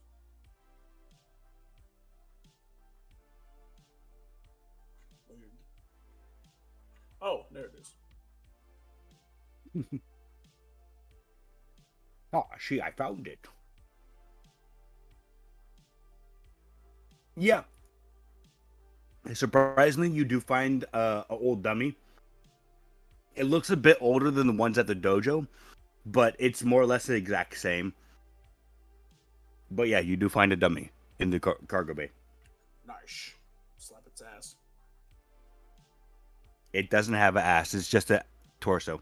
Slap where its ass would be. And make a with my hand. He God drags damn it it. over to the medical theater, goes in there, and then like shouts out the medical bay door. No one disturb me when I'm playing with my flesh puppet. With my flesh puppet. As he shuts the door and then like shuts the door to the surgical theater and puts a do not disturb sign on. Okay, yeah. And So yeah, do you like? finally get that? So yeah, there's a few like TV screens. Do you like send the video up to one of the TV screens and then just follow along with the videos? Yeah. Okay. Can you roll is there a biopsionics check or no? No, it's automatic. Okay. Make me a heal skill, and then add whatever level you have as a modifier to whatever level you have in biopsionics. Add that as a modifier to your heal check, and use intelligence as well.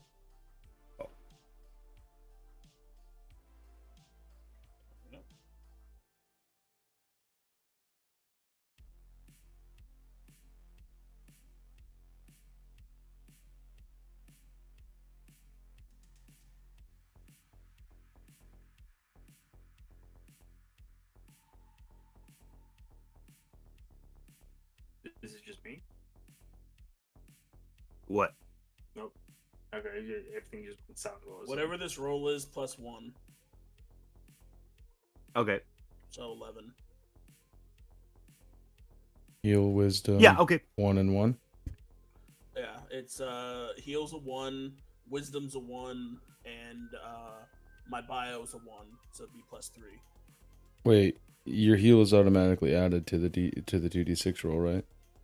Yeah, that's what I'm assuming. Yeah, so your heal skill would automatically have the 1 from your heal, and then your wisdom, and then that +1 for your biopsionics. That's 10. So yeah, no, you're following along with the lesson. Again, just like in the classroom, it's very old. It's just old stuff coming back to you. No problem. You're like it's more like the first lesson is about shrapnel entering the body and taking it out carefully and all that stuff.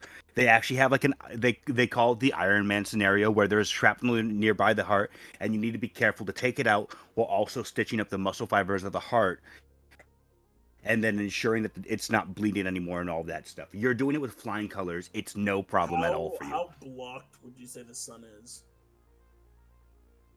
What do you mean the sun? of this heart? How blocked do you think? The sun of his heart? Yeah. The fuck is the son of his heart? Yeah, so like Yeah, say what the that fuck is a sun of moon- the heart? Say the moon was passing over the sun while he was working on a heart, what would you say that would be? What are you referencing? Would you say that'd be like Dude. a total eclipse of the heart? You fuck. I'm going to stab you. I Nope. swear to fucking God. Well, thank you. This has been Far Reach's Iliad Saga. We'll be back next week for another. God fucking damn it! I God swear to God. damn it. Piece of shit. You know what? I'm like, this is it. We're gonna fucking do this psionic shit. Yeah. And then you said that, and now you lose a level in psionics, motherfucker. How does it feel? No.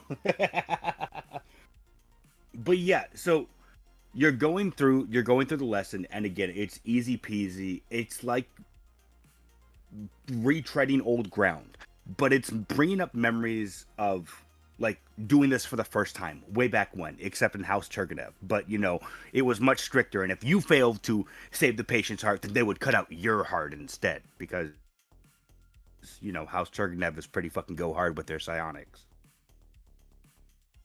But yeah, so you finish the first lesson, easy peasy. Second lesson comes up. It's now about like you have to remove an organ and replace it with a synthetic organ at the same time. Would you like to make another heal check with your wisdom and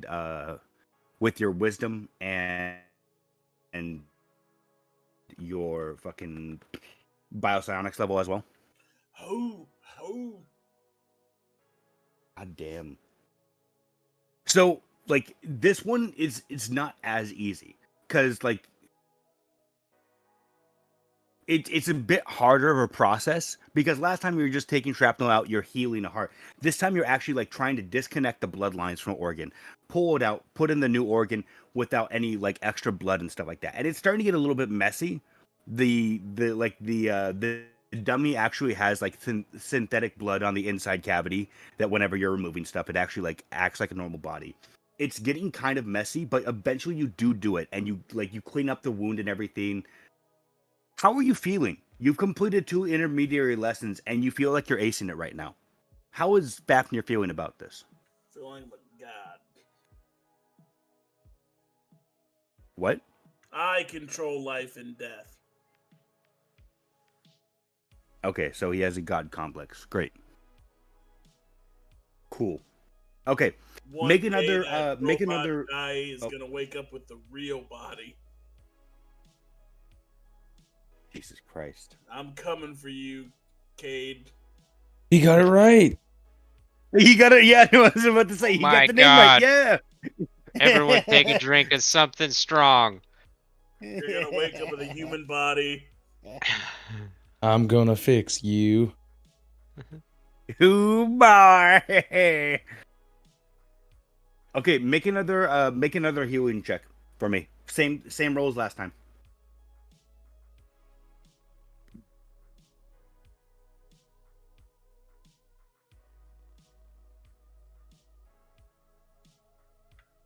God damn you and these psionic skills.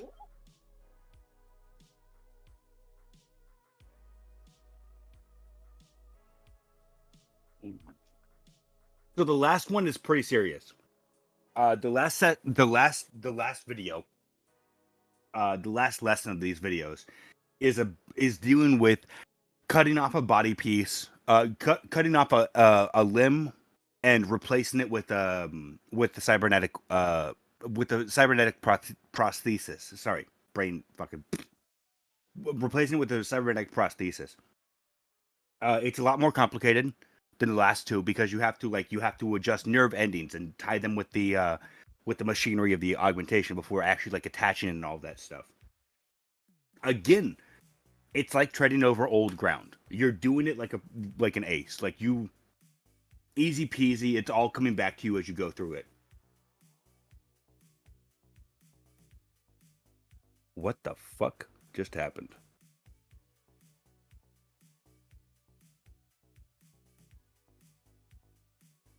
Am I alone right now or no? I'm here.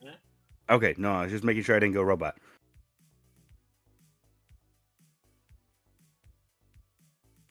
Okay, I see. I see it, Warboner. Thank you. But what is your current level in biopsionics, Fafnir? 1. My friend, you have passed the intermediary course. Woo! Bring that up to a 2. Dun dun dun. You have passed the intermediary course.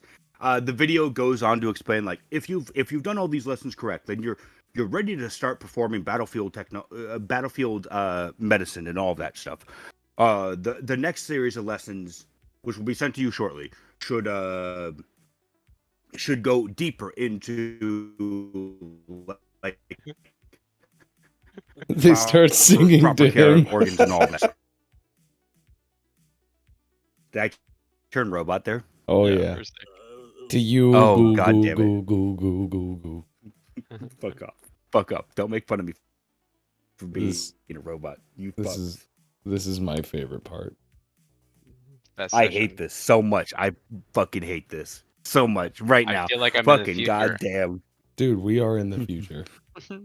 You know what? You know what? Next time I'm gonna bring my fucking voice modulator. I'll go fucking real robot on your asses. Sounds like you did. Great hearing As soon airmen. as he was Fuck off. insulting us, he starts going robot. Yeah. Listen Yeah. up. Listen here, you. Better be careful. That AI in your brain is starting to break loose. Fucking goddamn it! I've got to fucking repair that shit later I tonight. fucking God love damn it. Late night with whiskey and brain AI. The first lesson of advanced biopsionics. Well, there's your just chatting category right there. Yeah, exactly. Okay, so yeah, Fafnir, you've gotten another level in your biopsionics. Go ahead and I believe you get a free like skill point for that, as not skill point, free skill in the tree as well. So start looking at that. Excuse me. Decide what you want to do. Gene, you. Oh, did I go robot? God damn it! Fuck. Only No, I'm here. slightly. I just didn't understand. You're So- with your bump up. With my bump up. So yeah, with your bump up in biopsionics, you should now be able to get another like not skill, but whatever the modifiers Technique. are for your book. Yeah. That's it. Okay. So go ahead and browse over that for now. Camera cuts to Gene landing at the terminal on Alley. You are now back on planet. How did you get to the terminal? Did you take a hover bike? Gene? Yeah, I'm still here. How did you get to the terminal to meet up with your mom and dad? To leave for Satsuma? Wait. Like, how Did you I take get an to Uber? the terminal? Yeah, so you just landed. Yeah. How when you took off to go off planet with your mom and dad, how did you Yeah. get to the spaceport? Did you take a bike or did you take an Uber? Oh, I'm sorry. Yeah. I took my bike. Then I just paid the exuberant amount of money just to park my bike there. Yeah. Well, you know how spaceports are. They're fucking expensive. Oh shit! Fucking imagine parking a spaceship there, motherfucker. After I had a 45-minute fight with Yeah, the manager, so- like, hey, I'm not gonna pay this much. All right, calm down, Karen. No need for you in the far future. I don't want to talk to your manager. Ma'am, I am the manager. Uno reverse card on the table. Okay. So, buddy, you're back on planet. What are you doing? You're back on Aoi, I should say. Yep. And back on Aoi, I take a really good breathe in, just exhale, and then I smoke a cigar. Right? I contact. Hold on a second. Give me a minute. I'm sorry, the computer's freezing. Oh boy. The favorite Yeah, part. no. This computer freeze brought to you by Google. Those Google. bastards The fucked best Dude, me we over have again. so many sponsors this episode. I know, right? A lot of sponsors. Wow, Comcast is man, definitely we're one of just them. getting rich. So, Fuck off. okay, so I gotta pick up. I land, I'm there, smoke a cigar. I contact Julyen. Ring, ring, ring, ring. Hey, what's going on, FaceTime, by the Gene? way. Hey. Holy I- shit, who the hell are you? Like, what are you? Oh, that's right. Yeah. Stuff happened. Needed to look pretty. What? So this is haven't looked like this in a good minute. Oh, I'm gonna need to see you in person at some point, man. This is that's a little bit different than just a little quick trim up, man. Holy fuck, you took about 20 years off your life with that shit. You know, I was actually thinking the same, but you know.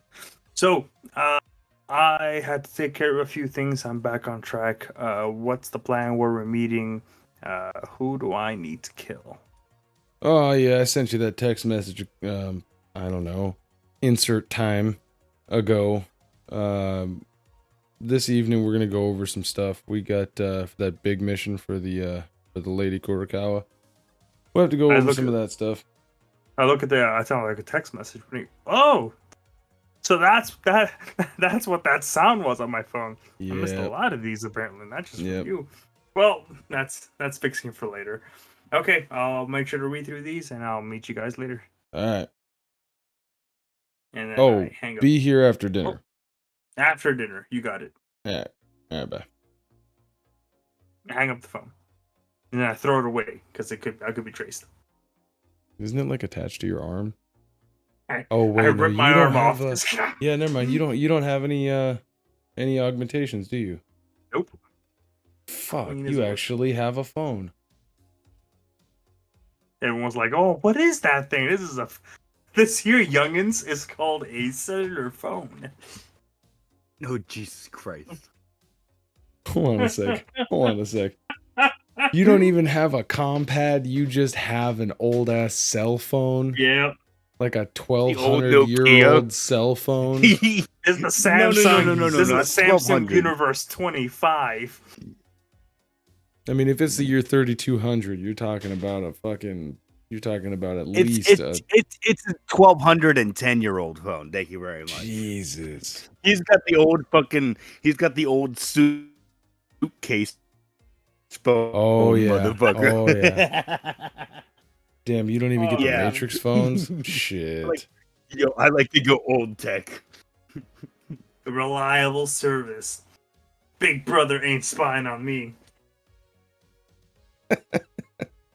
He says with a military communications phone backpack to his fucking back. Yeah, he's got to get his phone out. He has to put it down on the ground. He has to get orders from his commanding officer, and then he has to pull the phone out and call in base. Yeah. I need fire support now. And then they're like, right, connecting you to a fucking dispatcher. Fucking AOL sounds go on. All right, you're taking me to a very horrible point in my childhood. Can we please go from here? You would mean that's the best part of your childhood, motherfucker. Okay, so yeah, Gene, you're making your way back to the ship, correct? Oh yeah, I arrived, got my bike, paid the money, make my way. I actually want to stop by a ramen shop, kind of get some food because it's been like 6 fucking hours. Okay. Just any generic ramen shop, doesn't have to be special. Stop there for like 45 minutes. Okay, so you make your way to ramen shop. What do you order? I order a classic, just what's the word? Tonkatsu ramen. It's the staple one. Yeah, nothing fancy. Just a simple, delicious bowl of a lot of cholesterol. See.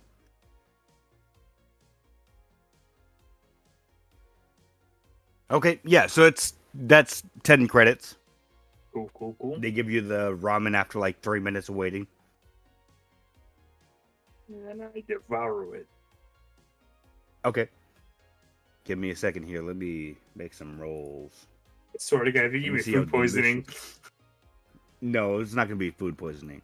You now have diarrhea. Congratulations. I mean, you did take that fucking incredibly expensive illegal sushi with you. Good old sushi. Good old illegal sushi. Did you leave that with your parents, or did you like give Son them of some a and take the bitch. rest for yourself? It was between me and my dad. Like we Okay. remember I told him, hey, you want to have good old Yeah. legal sushi? Huh? Wink, wink, nudge, nudge. Oh. Yeah. So this ramen is fucking delicious. Mhm. Swear to God, it's like not the best out of the best, but you've had like some better stuff. Once in a blue moon, but like for a normal ramen stand, this shit is bomb. Mhm. But yeah, 10 credits, and you're free to go. What are you doing now? Let's see. Yeah, I eat the ramen. I do the chef kiss. Oh, delicious. And then get on my bike, head to the ship. Okay.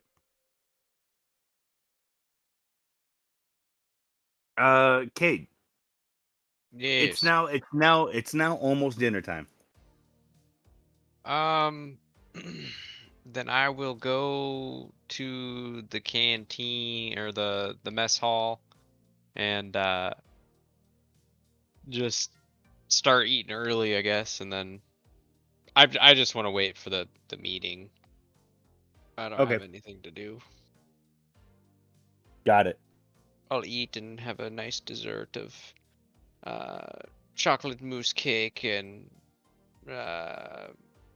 Oreos dipped in whole milk. That's it. Okay. Well. All right. Fucking sweet tooth motherfucker. Yes. I like it.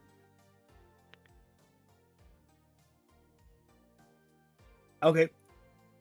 So yeah, you do that. You have all that good shit, baby. Yum yum. Fafnir, it's almost meeting time. It's the 5. You have gained a level in psionics. How are you feeling? Feeling right. Have you had? When was the last time you had drugs? Ooh, good point. Ah, God damn it! No. Thank you, alarm clock. It's his wristwatch. It says, Yeah. "When was the last time you had drugs?" Wow. It's literally just it's one of those calculator watches, and he just typed that in via digits, and he's like, "Oh, that's right. Thank you, thank you very much, Mister Witchwatch." Time to wash this down as he goes. Make me a Constitution check really quickly, Fafnir. Well, actually, I don't think you can give me straight Constitution. Well, actually, no. Just roll 2d6 plus your Constitution. No, a physical save. That's it. Go to your quick menu and a save, and then it should give you the physical save. The ability to do physical or mental, and just do physical. Fafnir, the drugs don't seem to have an effect on you this time.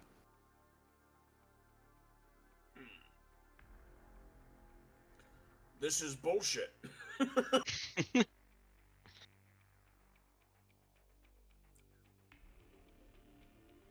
Well, I've had this issue before, where they were out of date, and I took more and more, and then they all hit me at once. So I'm gonna give it a little bit. Okay. Wait, give me 1 second here. I need to look up something else. Also, make me a notice check with your wisdom modifier.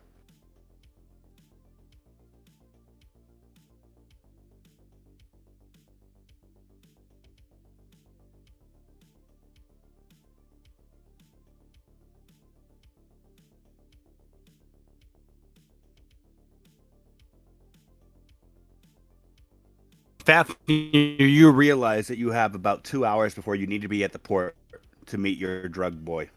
Ha cha cha cha cha.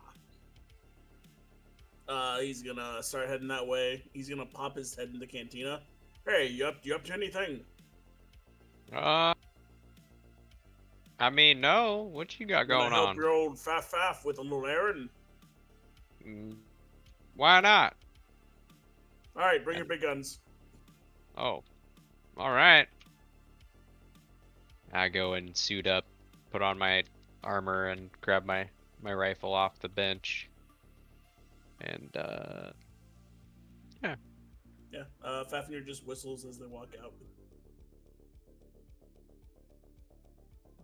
Okay. So you guys are going to that drug deal now? Yep. All right. Gene, as you are getting to the ship, you see that. Wait, are you guys taking the Uber or are you guys taking the bikes? We're gonna take some badass fucking bikes because we're badass. Yeah, we're badass. Okay, so yeah, Gene, as you near the ship, Do you have to press a like? Do you have like a garage door opener that causes the vehicle exit bay to come down, or is it just like when you automatically get there? How does the vehicle exit bay communicate with your bike? Like, what happens there so that you can enter the ship? Oh, how just like just like my ancestors, I have a little clicker garage door opener on me. I'm like going through my jacket pocket, like, okay, where the fuck did I put it?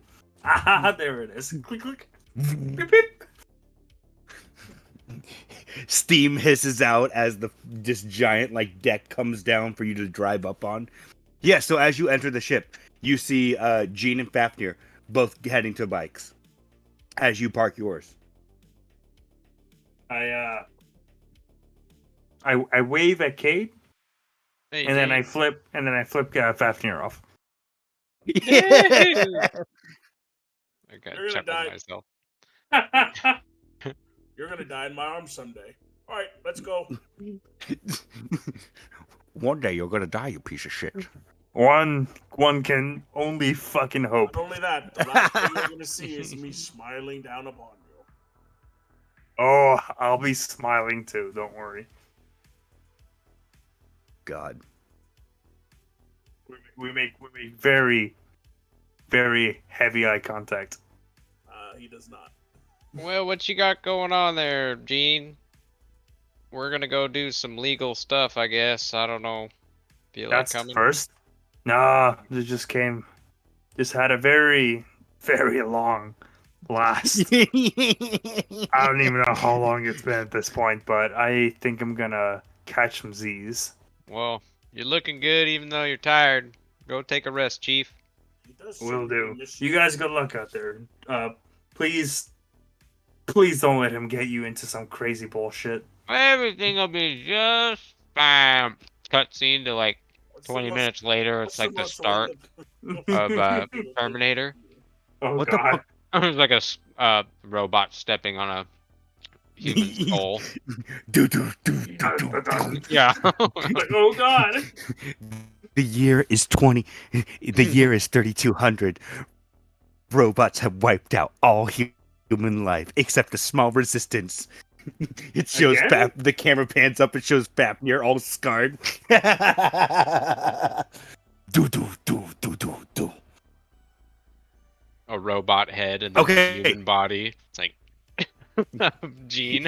I mean, Cayde. Okay. So yeah, Gene, it is about like you've got about maybe half an hour before the after dinner time, the time that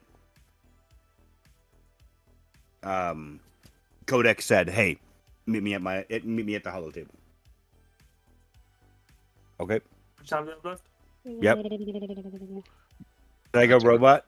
Did I go robot again? No. I just didn't catch that. Speaking too quick. Oh, okay. So yeah, it's about 30 minutes until you get to Oh, okay. Yeah. Yeah. it's about 30 minutes until meeting time. Yeah, I just again go out of my room, take my clothes off, take a quick shower, and then just go to bed. Mm-hmm. Okay. Wait, are you going to the meeting or not? Oh yeah, I'm just gonna take a quick. I believe they call them siestas. Put my He's gonna alarm do a on. Okay. He's speed military yeah, I shower. was gonna Yeah. say, yeah, he's gonna literally rip his clothes off, walk in, take one Yeah. step into the shower, take one step back out, and then just fall Yeah. down on his Yeah. bed, close his eyes, and then it's time for the meeting. Shit, I'm taking a shower with my clothes on. More efficient. He's also laundry and self-bathing. Yeah, all there, man. Done. Oh, didn't even take 30 seconds. The pros just shit in their clothes, I hear. Oh, I can God. attest to that.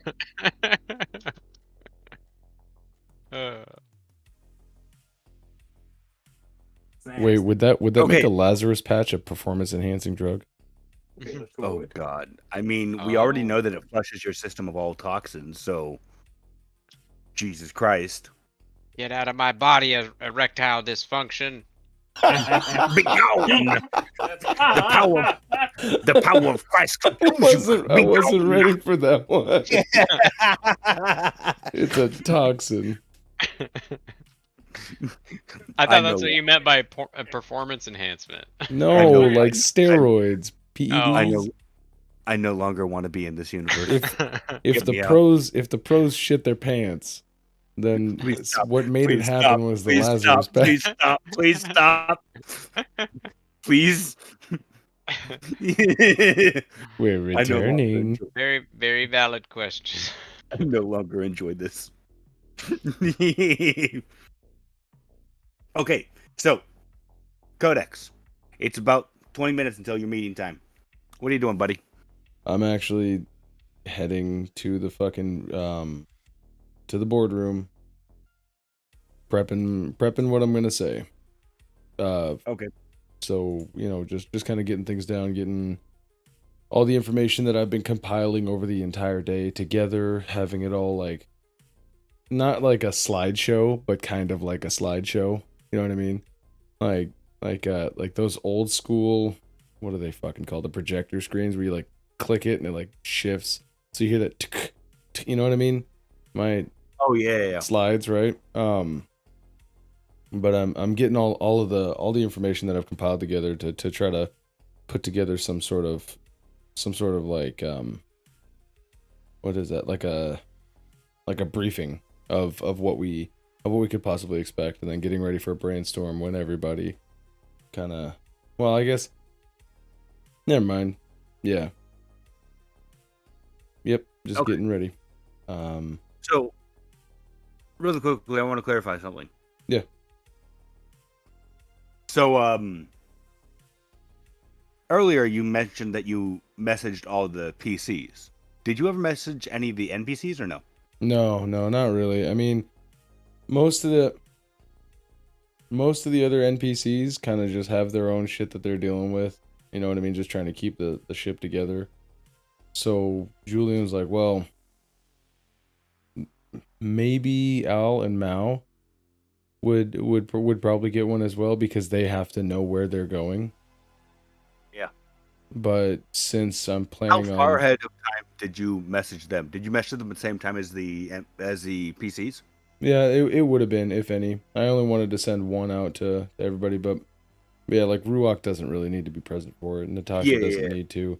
Maybe Michael, but he's kind of dealing with his own thing, trying to find his psychic center. So I probably wouldn't have wanted to bother him too much. Okay. Got it. Okay. So yeah, eventually you see Mal and Al both appear in the meeting room as well with you. Hey boys. Captain, it is good to see you. Yeah. Oh yeah. Always nice. We have tried to find information on this since you informed us about the Desvel. So Excellent. You guys come up with anything, or I got a lot of speculations, but looks like from what I was able to gather, we're going to be connecting some dots on our own. So you order the ship. So tell me, what does a meeting room look like? I mean, the board meeting table look like? I mean, it's going to be basically just one of those big ass fucking Microsoft touchpads, like the big like screen of touchpad. I don't know what they're called. It's a table that is responsive to touch, but also above it there is like a half dome that is a holographic projector that can project into the space that is above the table for three-dimensional whatever we're doing. And then everybody else pretty much there's enough room for people to sit down around it or stand up or whatever, but I'm assuming kind of like that DM's table that I built that has a spot at the end. Yeah. For me to stand there and kind of direct while everybody takes a seat around it and can kind of watch and we can talk back and forth. Okay. So yeah, as Mal approaches the table, he puts his hand on it, and then there's a little, you see a little scanner like scan his hand, and then he goes, Aurora, go ahead and pull up that we got. Yeah, that one. And you see, give me 1 second. I'm going to put it in general here. Okay. You see a giant layout of the like a basic floor plan of the main level of the ship. Where is it? There it is. Okay, so it's going to be kind of big. I'm sorry about that, but That's or what you you just That's not what gonna- I said. Oh no, it's going. Okay. Is it of But yeah, their so, floor plan for that ship? Yeah, so Gotcha. the floor plan of the ship comes up, and he goes, I pursued all my contacts that I used to have in Kurakawa Guard, and this is the best estimate that we could come up with. It's kind of a rough drawn floor plan from one of the prototypes of the capital ship that they were building. As you can tell, and he moves that using his hands, he moves the hologram of the ship over, and then he brings up the floor plan of the Illiad. In comparison, the Illiad seems like extremely small compared to this thing. He goes, "This ship is at least 2 kilometers long from bow to stern. So we have a lot of room to check if it's all in one place. As far as we know, nothing else has come up. But the drive system is quite interesting on it because they have not only nuclear reactors, but they have plasma reactors as well, which we have a singular plasma reactor on the Illiad right now. That's what it's called, right? Yeah, the Illiad. Yeah. We have a singular plasma reactor on the Illiad that's a fraction of the size of the ones on this baby. So she can do some miles if we can get systems up and running on her. It even has its own gravitational ring, so it can create its own artificial gravity without needing... So this thing is a any- full-blown station. This is not just a ship. This is a small planet. Mal chuckles and goes, I would say more like an island, but yes, more or less they have capacity for 164 fighters. Fighter I'm sorry, size. fighter class ships. Yes, fighter class ships. 164. It has 2 main hangar bays that we can see. I think those would be our main entrance to the shit. ship. I haven't formulated a full plan yet, but given the layout, the 2 main hangar bays would be the easiest spot to go. It also has 4 Corvette launchers, 2 frigate launchers. This thing is not a regular pleasure yacht for a noble. I've seen It's those an before. aircraft carrier. Whatever this is, no. This is a warship. This is made to enter enemy airspace and decimate. I don't know what took that thing out, but whatever it is, I'd be more scared of that than this thing itself. All right. Well, thanks for the reassuring word. We will definitely have to discuss this here in, let's see if it's 4:45 now, about 15 minutes. Boy, that's a lot to chew on there.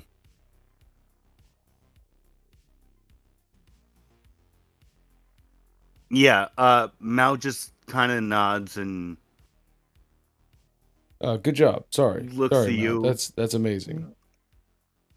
I'm just No, I mean, I just pulled some context. Listen, that might have cost me the last papers I had with House Kurakawa, but no big deal. I'm not going to use them for anything else anyways. Other than that, I mean, we could indent this thing if we wanted to. We could have had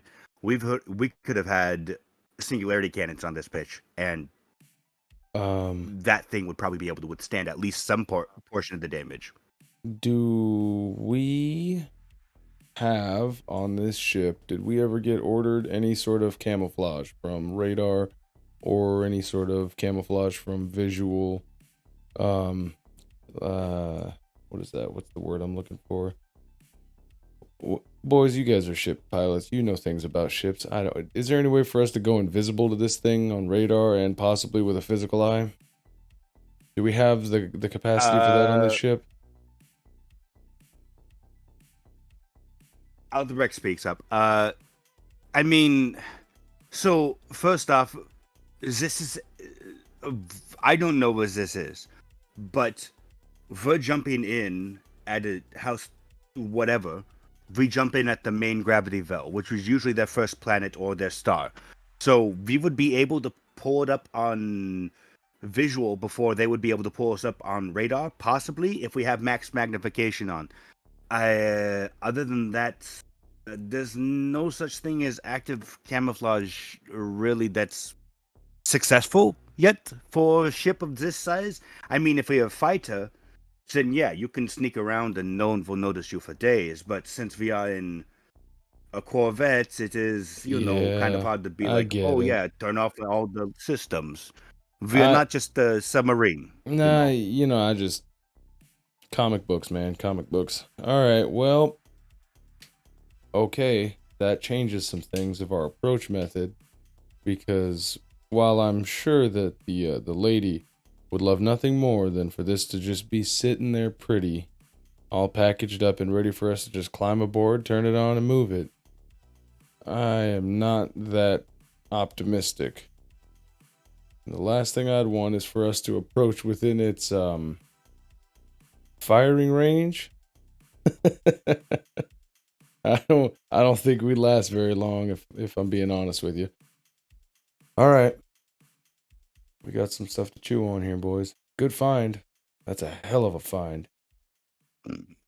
Again, it is rough sketch, Captain. So is the floor plan could more or less be changed from. This is one of the first prototypes of this ship, prototype blueprints that they have, which are pretty well hidden. So I mean, the floor plan could have changed a little bit. Not 100% sure there, but yeah. So it's not exactly to scale, possibly, but it's as close as we can get right now. Sure. Well, if it's as close as that, if it's any bigger, boy, we're in a tight spot, that's for damn sure. Well, we'll give them about 10 more minutes, and then whoever shows up, shows up.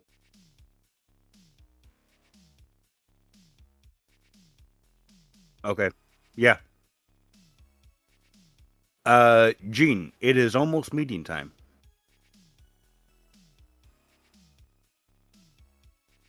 Hey, did I go Oh. robot there? No, I'm No. sorry, I had it on mute. So Oh. I wake up, my alarm goes off. I put on clothes, and then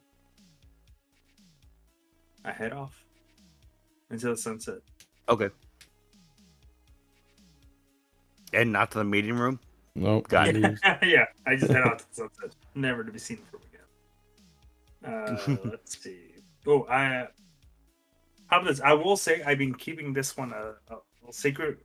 So I had as I'm like picking clothes to wear, I wear. Has anybody ever heard or seen good old Lupin the Third? Oh, hell Of yeah. course. That's exactly Yeah. what I fucking wear. Just red slacks, red blazer, black undershirt, and I just walk into the room. With the Okay. fro. So, door slides open. Lupin the Third Gene walks in. Camera shifts. It's been an hour of driving, but Fafnir and Gene, you not. God damn it! Yeah, Gene. Somehow you teleport. No, Fafnir and Cayde, you are at the spaceport. All right. Nice. Fafnir, you get at this point. You've been waiting here for like maybe like a few minutes. You get a text that says, Well, on the way over, I just want to be telling Cade. So I'm just gonna meet with my old buddy Saga. Well, what do you yes. want me to do? Well, Kill him? I haven't seen him in a long time, and I thought he was pretty cool. But last time I talked to him, he's pretty aggressive on the phone. Don't know if he's going through the wrong times. Just thought it'd be better to have a company at my side. He's trading me some old medical supplies. They're on the low and low, but don't worry, it's nothing as illegal as, I don't know, fucking sushi, whatever, psychopath, whatever, try to pirate that from here.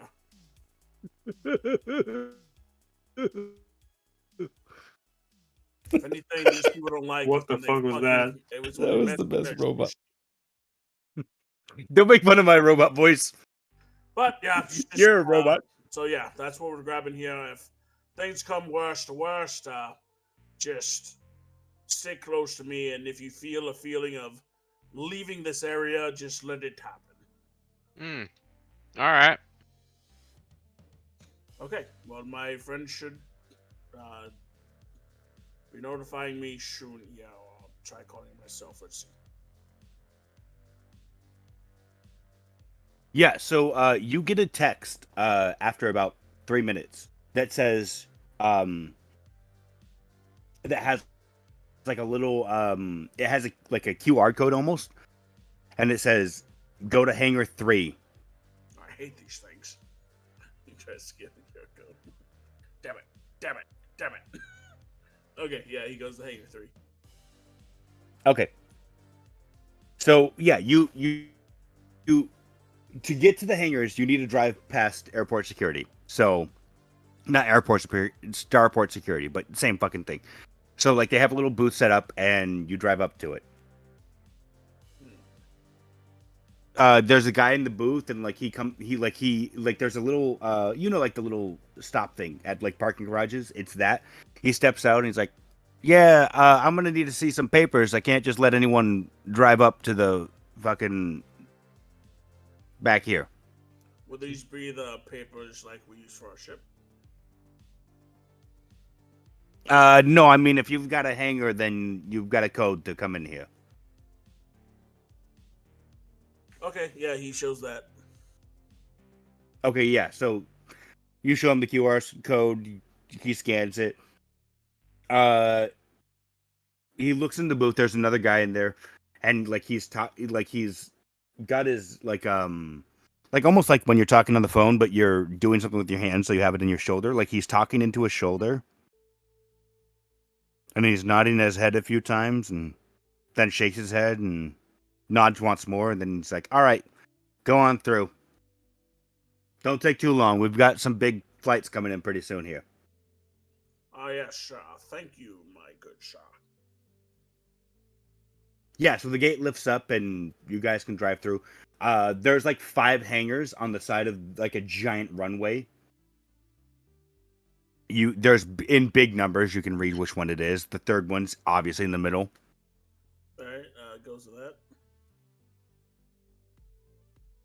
I am also following. So when you get near, you notice that the main hangar doors are open, and there's I would say like almost a fighter-sized like vehicle there. You see Cyber. What does Cyber look like? Fafnir. He kind of, in my mind, he kind of looked like that blue girl from Fifth Element. no, Guardians of the Galaxy. Oh, Nebula? yeah. He looked like a male Nebula. Okay. Is he blue as well? Yeah, fuck it. Dabu dee da do dub up. God damn it, shut up. Fucking god damn Or it. should we have him look like So yeah, we have him look like a classic gray. wait, did you mean like the Like a gray, gray like alien? the aliens gray? Yeah. I mean, it's your NPC, so whatever he looks like, he looks like. Does that look like Nebula? Okay, yeah. So yeah, you get there. You see Cyber, and you see this like big bulky guy that's standing behind him. He's got to be at least 7 feet tall, probably with augmentations or something. Just standing like security, and Cyber looks at you, and he just looks down at his watch, and then looks back at you. Okay. At least you're not late this time. Duh.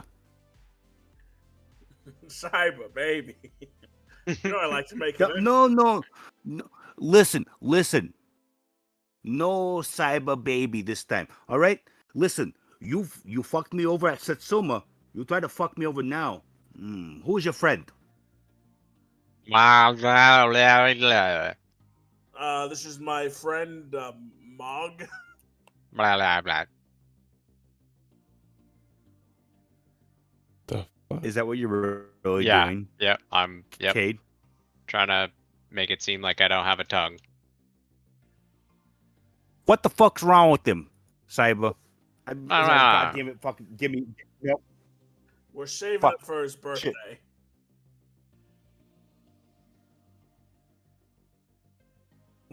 What are you saving up for exactly? I'm gonna buy him a new body. Look at this. Look at this uncraftsmanship. Blah. Look at this. Has I mean, he metal looks. instead of flesh. He looks. Hey, Joe, you think he looks pretty shiny, right? I think he looks pretty shiny from here, yeah? Anyways, Blah. I am here. We do business. What do you want? What's your package? So what this whole thing's I've for, got- isn't it? Well, you never said exactly what you wanted. You just said you needed a hookup.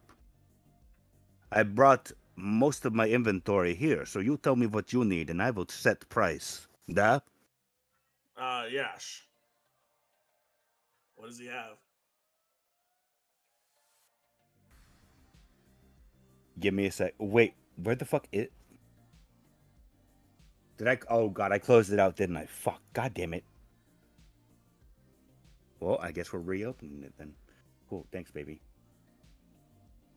God, what the? This Fuck, reopening keeps brought to you blowing up. by Adobe PDF Reader. Never lose track of your PDFs, baby. Okay. This brought to you by WinZip. WinZip. It's always free, but one of you fuckers will pay. Why won't you just pay us? Winamp. Anything in Llama the book tested. except Mother for approved. Jesus Christ. Shout out to all the real OGs Whatever who you remember think- Winamp. Ask me what you need. Ask me what you want, and I'll see what he has. I mean, any of the higher tier stuff. Let's see what he has left.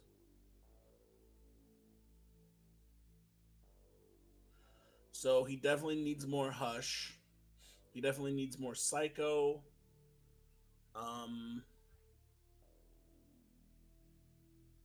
You mean Psych? Yeah, Psych and Hush. I guess Tsunami. No, he doesn't need Tsunami. Okay. So just Psych and Hush? Psych, Hush, and Brainwave? Yeah, Brainwave. Now let's see what this other thing is.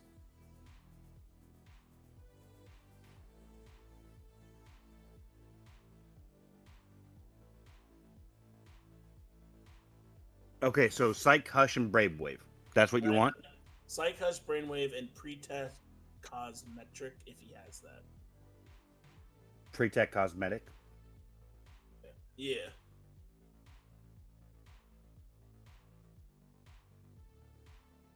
Okay, yeah. Joey, check out the back. What do we have? Joey, the big guy, like steps away for a second, and goes into the fighter, and then comes back, opens up a suitcase, and like I say suitcase, it's more like a duffel bag, and and cocaine if they got it. they don't have any cocaine. They do have he does have you would know that he has cyber psych, which is more or less like a more addictive version of a more addictive cut of cocaine, but it also well, have you ever taken cyber psych before? I have no idea. He definitely does cocaine. Okay. So you would know that Cyber likes to mix his stuff around and test stuff out. Like, I mean, he probably learned a little bit from you. So he puts down like a small brick of blue powder, and he's like, "I have this. This is the best thing. Fucking cocaine has nothing on this. Yeah, comrade, it is best in system. Let me tell you, is very good for business. Yeah, I get very rich off of this fund. This is my favorite." Well, I'm not looking to sell it there, Cyber. No thanks. No, not for selling. No, no, no. I sell it, you buy, duh. Yes, that is how it works. Good, good, yes. Anyways, this will make you will make your light will make your night much better. Duh. Very, very good. This looks like it'd make my night fucking worse. Think my dick works enough as it is?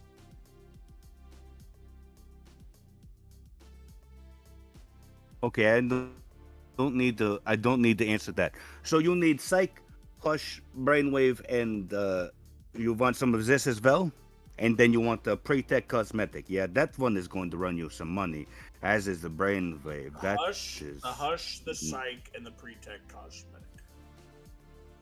Okay, so here's the thing. Some of that stuff is easy peasy, no problem.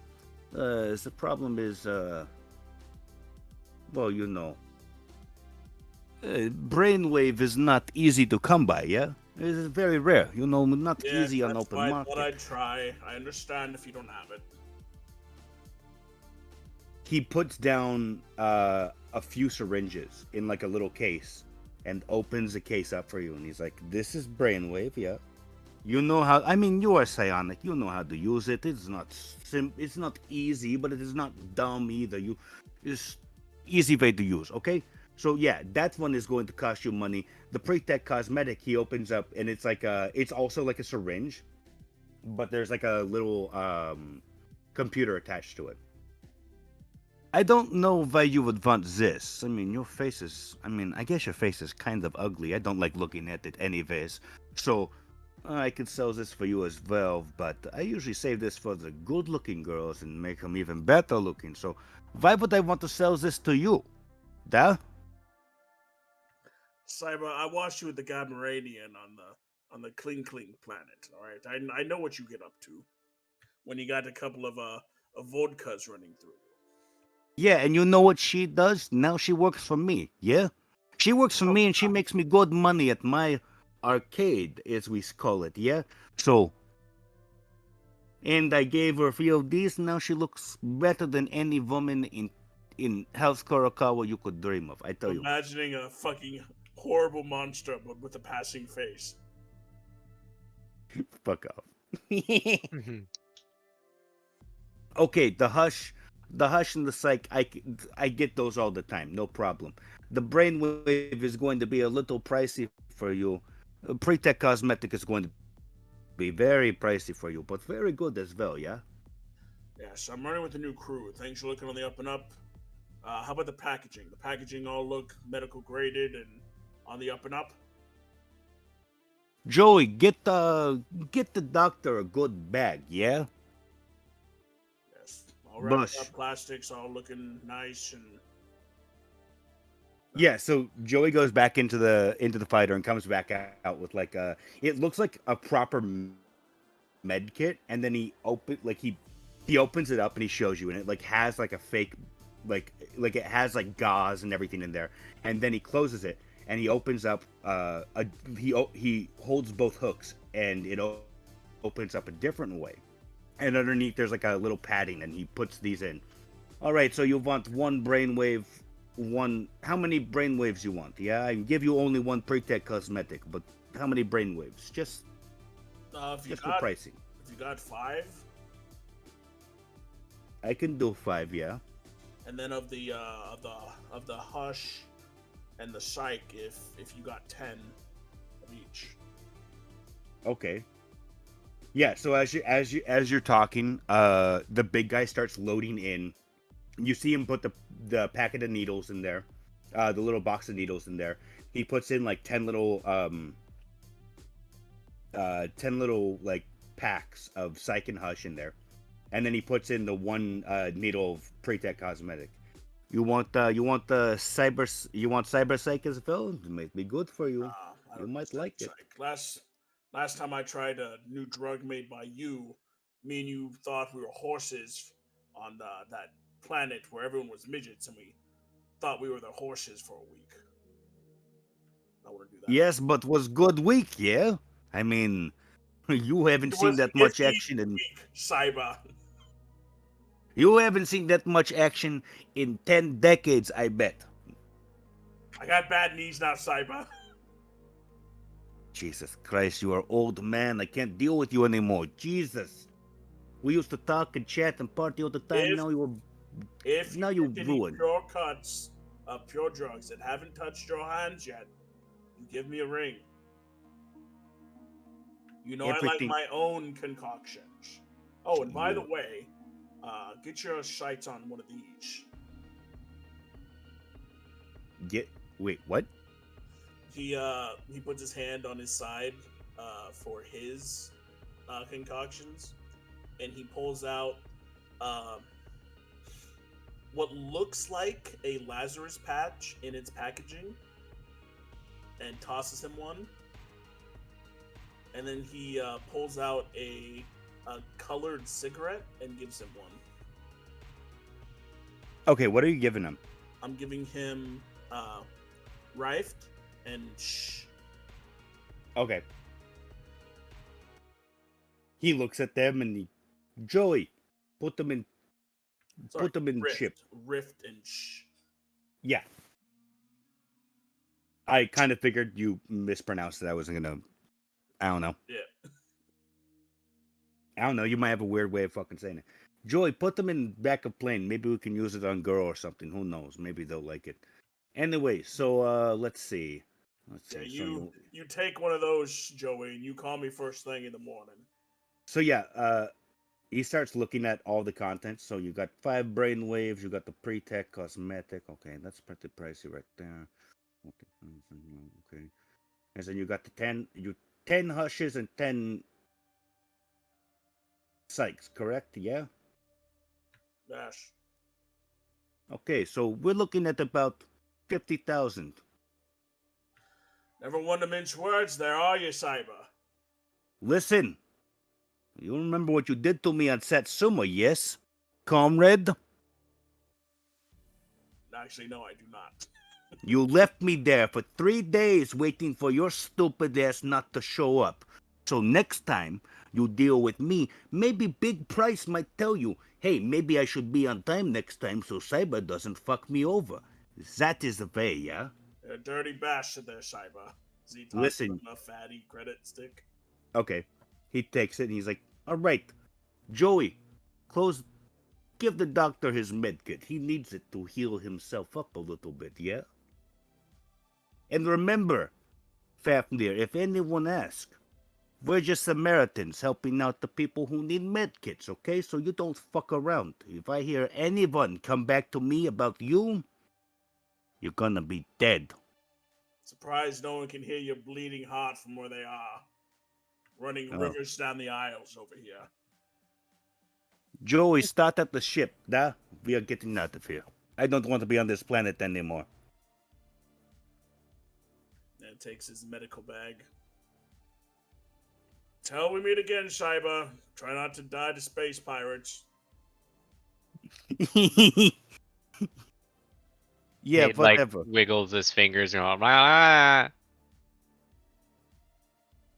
Besides, maybe next time you spend credits to help your friend out with his mouth or something. It sounds like he's got something wrong with it, da, comrade? I think there's something missing there. Probably wore it out on your mother last night there, huh, Cyber? 1 second. 1 second, motherfucker.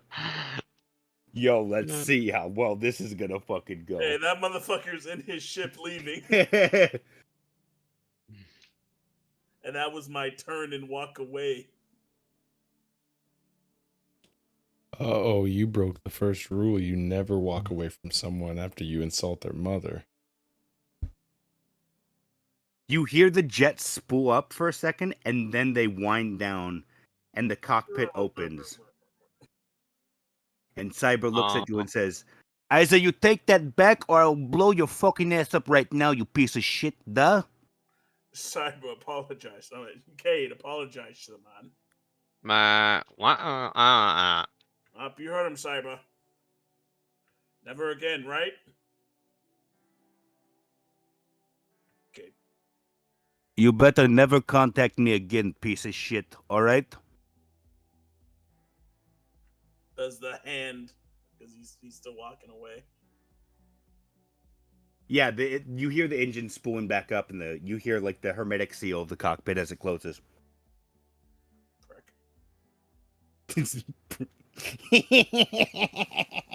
I love how I'm not every gonna- character we've ever played in any campaign always has to have the last word. True. Always. What are you talking about, baby? So as he's walking off with Cayde, interesting choice of character there, Cayde. I mean, I don't know what the hell that was besides a drug deal, but I don't want them to, I don't know, have any. Doctor, my life is drugs. I mean, Do you know all the those pirate stuff I talk about? yeah, Do you know I actually Never. know a pirate lord? really. Yeah, last time we actually left off quite amicable. Oh, Maybe my pirate lord gets a little update on a very lucrative drug dealer operating in this sector. that would be beneficial for someone. Worth a shot. I definitely need an unmarked phone though, so I'll do it later. Probably best. She's a bit of an ex of mine. Oh. Yep, I don't think I'd want to get involved with that if I were you. Excuse me. They'll head back to the ship. Yeah. Okay, so yeah, as you guys start heading back out, you see like him get out of his hangar, and the hangar closes automatically as he leaves, and then they eventually take off, like maybe 10 minutes as you guys are riding down the highway back to the ship. Gene and Codex. Oh, on the way home, are there payphones? No, there are not payphones.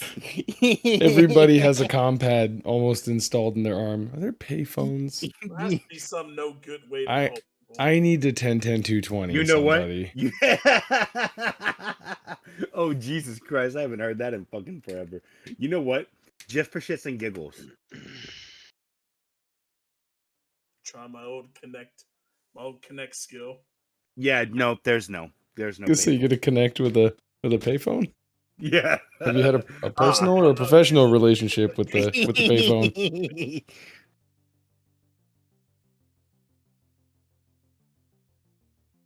Yeah, there's no payphones around here, buddy. Sorry. Okay.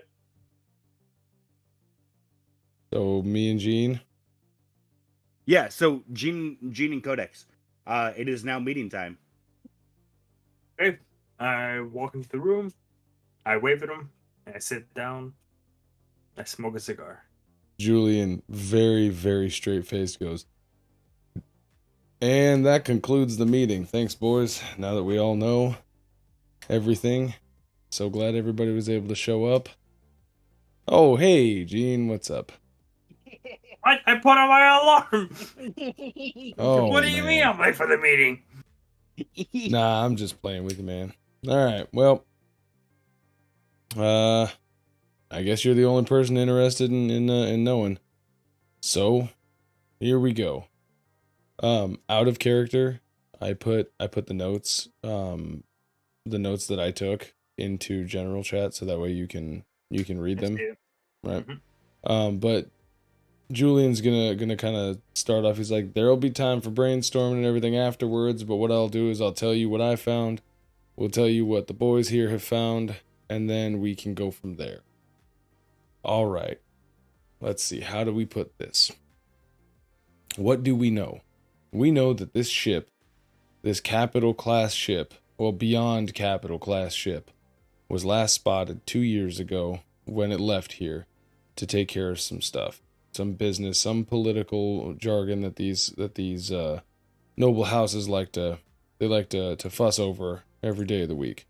Now, the last known communication between Lord Kurokawa and his daughter, Yuna, was him sending her essentially a message saying that the talks were done. He had to go to House Perennios back to Kurokawa. That was 2 years ago. Now, that was the day that the ship disappeared with the Lord in tow. The ship has recently been respotted in the Turgenev system, out by the Volga asteroid field. The ship's name is the KNS Amaterasu. That's it. Something like that. I'm gonna pull up a picture. Yeah, I'll pull up the picture of like the picture that I was sent of like the last fucking basically picture of the ship. Here it is, as you could tell. There's no lights on. We don't know if anyone's home. It's just sort of sitting there in an asteroid field, looking pretty. We have an idea of where the asteroid field is. I'll pull up a star map, zoom it into the Turgenev system, kind of show the general area. Now I assume that the asteroid field is like massive, right? Yeah. No, this. So yeah. Make me a no check with intelligence. All right. A no check with intelligence. Intelligent. Tell him. I'd like to redo that, please. What? That is not enough for me. Using my expert skill of reroll. Let's try it one more again. And that's better. Yeah. You know that the Volga asteroid field is like massive. It used to be Volga used to be the fourth planet of the House Turgenev. It was destroyed using a neutron bomb. Fuck. Using a neutron bomb during a revolution on during the revolution. It's called the Revolution of Voganev. A guy who was trying to take over the planet, more or less. During the time, they used the planet killer bomb, which was a recently discovered neutron bomb.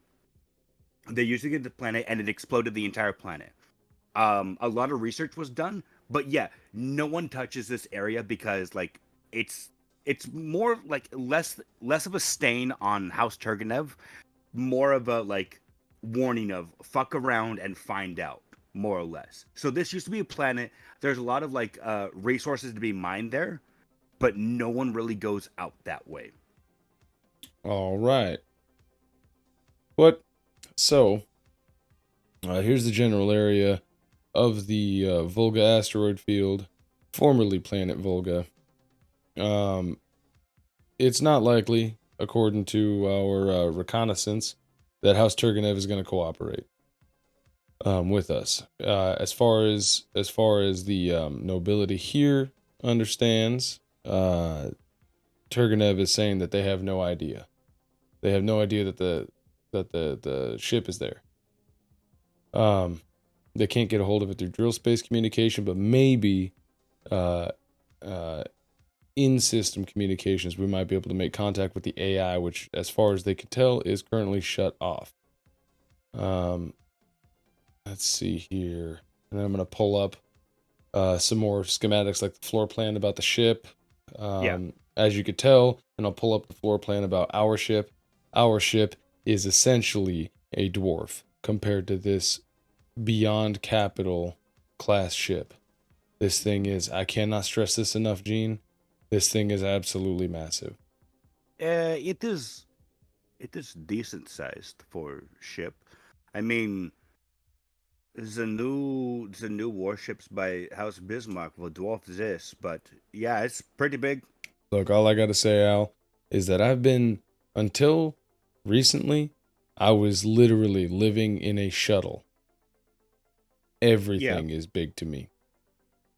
Now, when you show me this ship that I can do a few laps around and be sufficiently wheezed, and you show me a ship that is easily what 20 times the size?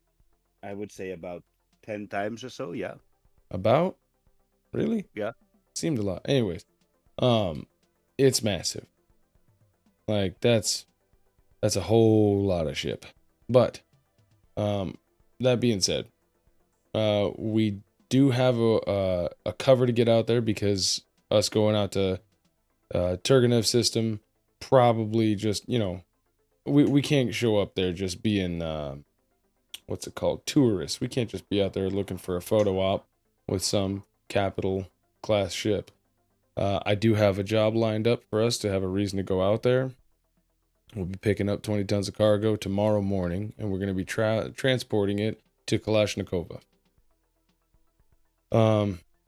Let's see here. A little bit of history about why the Lord may have been out there. As far as news reports go, 3 or 4 houses were coming to a deal. They were trying to unify each other against a war against aliens, to change warfare against aliens. And also to build a stronger defense from the UEF. I assume everybody here is pretty familiar with the UEF. I fought against them. They were great. Me and Yeah. Mal destroyed a few battalions. That's what I Exactly. assume. I remember them as well. All right, I was gonna say, if you got any history, that's pretty much punching down anytime we come in contact with them, and that's just fine for me. Now, oh boy, sorry, this is still just a lot. Like when I said okay, I did not realize what I was getting ourselves into. But that being said, the plan being to pick up this cargo for this from Neo Kyoto, take drill space over to Turgenev system, fly over to Kalashnikova and drop off these 20 tons of cargo, after which, once we depart from Kalashnikova, maybe we take the long way home and we pass by this asteroid field and we take a peek at what's going on over there. Now, we do have to be real careful, because as we all know, Turgenev's a little more lax about their piracy policy. Am I right? I mean, not necessarily. It depends. I mean, if we have perfect cover already. If we have shipment for Kalashnikova, is not a big deal. We can drop it off. Not to mention, I think maybe not right now, but there is at some point soon. There is the races on Volganev. Those are pretty big crowd drawers, so we might be able to get by there. Getting to Volga though, that might be hard part to buy. If we could possibly sneak our way, monitor. I think Aurora has monitoring. Oh goodness, I cannot talk. I think Aurora has monitoring capacity to track most of the Turgenev fleet. So I think we should be mostly fine there. And then we just wait for a weak spot to slip in, and we might be able to go to Volga. By the time we get into the asteroid field itself, finding us will be hard. Sure, of course. Well, since we'll have to play that one by ear when we get there, I don't want to make any promises or plans on it yet. I know a few people out there in Turgenev system. We might be able to come up with some shit, whether or not we, if we need to. If we don't, and we can just fly as under the radar as possible, that would be preferable. But I've always heard that, you know how in House Bismarck, you're never going to find a pirate, and if you do, they're the dumbest ones you've ever seen. Same with House Kurokawa. I've heard the same thing. I have not heard that from Turgenev. I've heard that their space force is just as fucked up as their pirate problem. Now, that's all hearsay. Who fucking knows? But I'd rather err on the side of caution. So when we go over there, we're going to keep our eyes and ears up all around, right? Sounds good to me. All right. Anybody else got any other ideas that we can throw into this pot and try to try to formulate some kind of a plan out of? I cannot think of anything off the top of my head. Gene, you got anything? No, got nothing. Sounds like you already have. Sounds like you already took everything that you could. All I got is information. I don't know how to put the shit together well enough yet. We're missing some pretty key components here, but I'm fairly positive. Yeah, but for this particular job, what can you get? I mean, shit. Last time, shit. This is gonna be a tough one, boss. Yeah, this is gonna be a rough one. Well, I don't know. We'll find out. Best case scenario, like we were saying before, this man's just holed up in an asteroid field, just wanting to get away from some family, maybe to go fishing. I don't fucking know. Worst case scenario, we're gonna show up to that place and someone's gonna be heavily armed and ready for us.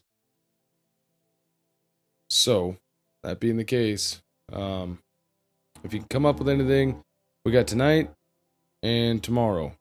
Tomorrow morning, we got to go pick up cargo, and then we're heading straight from cargo straight out. So, yeah, you're going to have probably about 2 hours in the morning. We'll probably leave at 10 a.m. So you'll have a couple hours in the morning to take care of whatever business you need to on planet, and we'll be outie. Okay, that sounds good to me. Good. All right. All right, boys. Well, I guess that's it. I'm gonna send you guys all the files here. I'll send this to everybody on the ship. All the compilation of stuff that I've got, just in case anything happens to me between now and whenever we get this job done. You all will have the notes, and you guys can formulate a plan. Sound good? Yeah, sounds good. All right. Sounds good. Dismissed. Okay. I'm gonna send a message to Cayde and Fafnir. It's just gonna be a zip folder with the notes, and it'll say, "Hope it was worth it." And then that's I'm just gonna go play catch with Michael. Okay.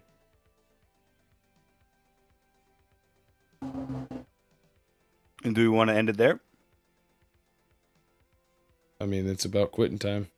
Yeah. I'm pretty tired. All right. So yeah. Me big sleeps. So yeah, as the meeting finishes up and it shows Codex going through his compad and clicking 2 links and sending them a PDF. The camera zooms out and it zooms on this massive ship floating with asteroids all around it. Once in a while, an asteroid will pass too close and it will cause a shimmer in the shields around the ship. And then above, a smaller ship pops into existence right above it. And just looks down. I think we found it, sis. I think this is the place. And with that, the camera goes to black. Credits roll. Pacha!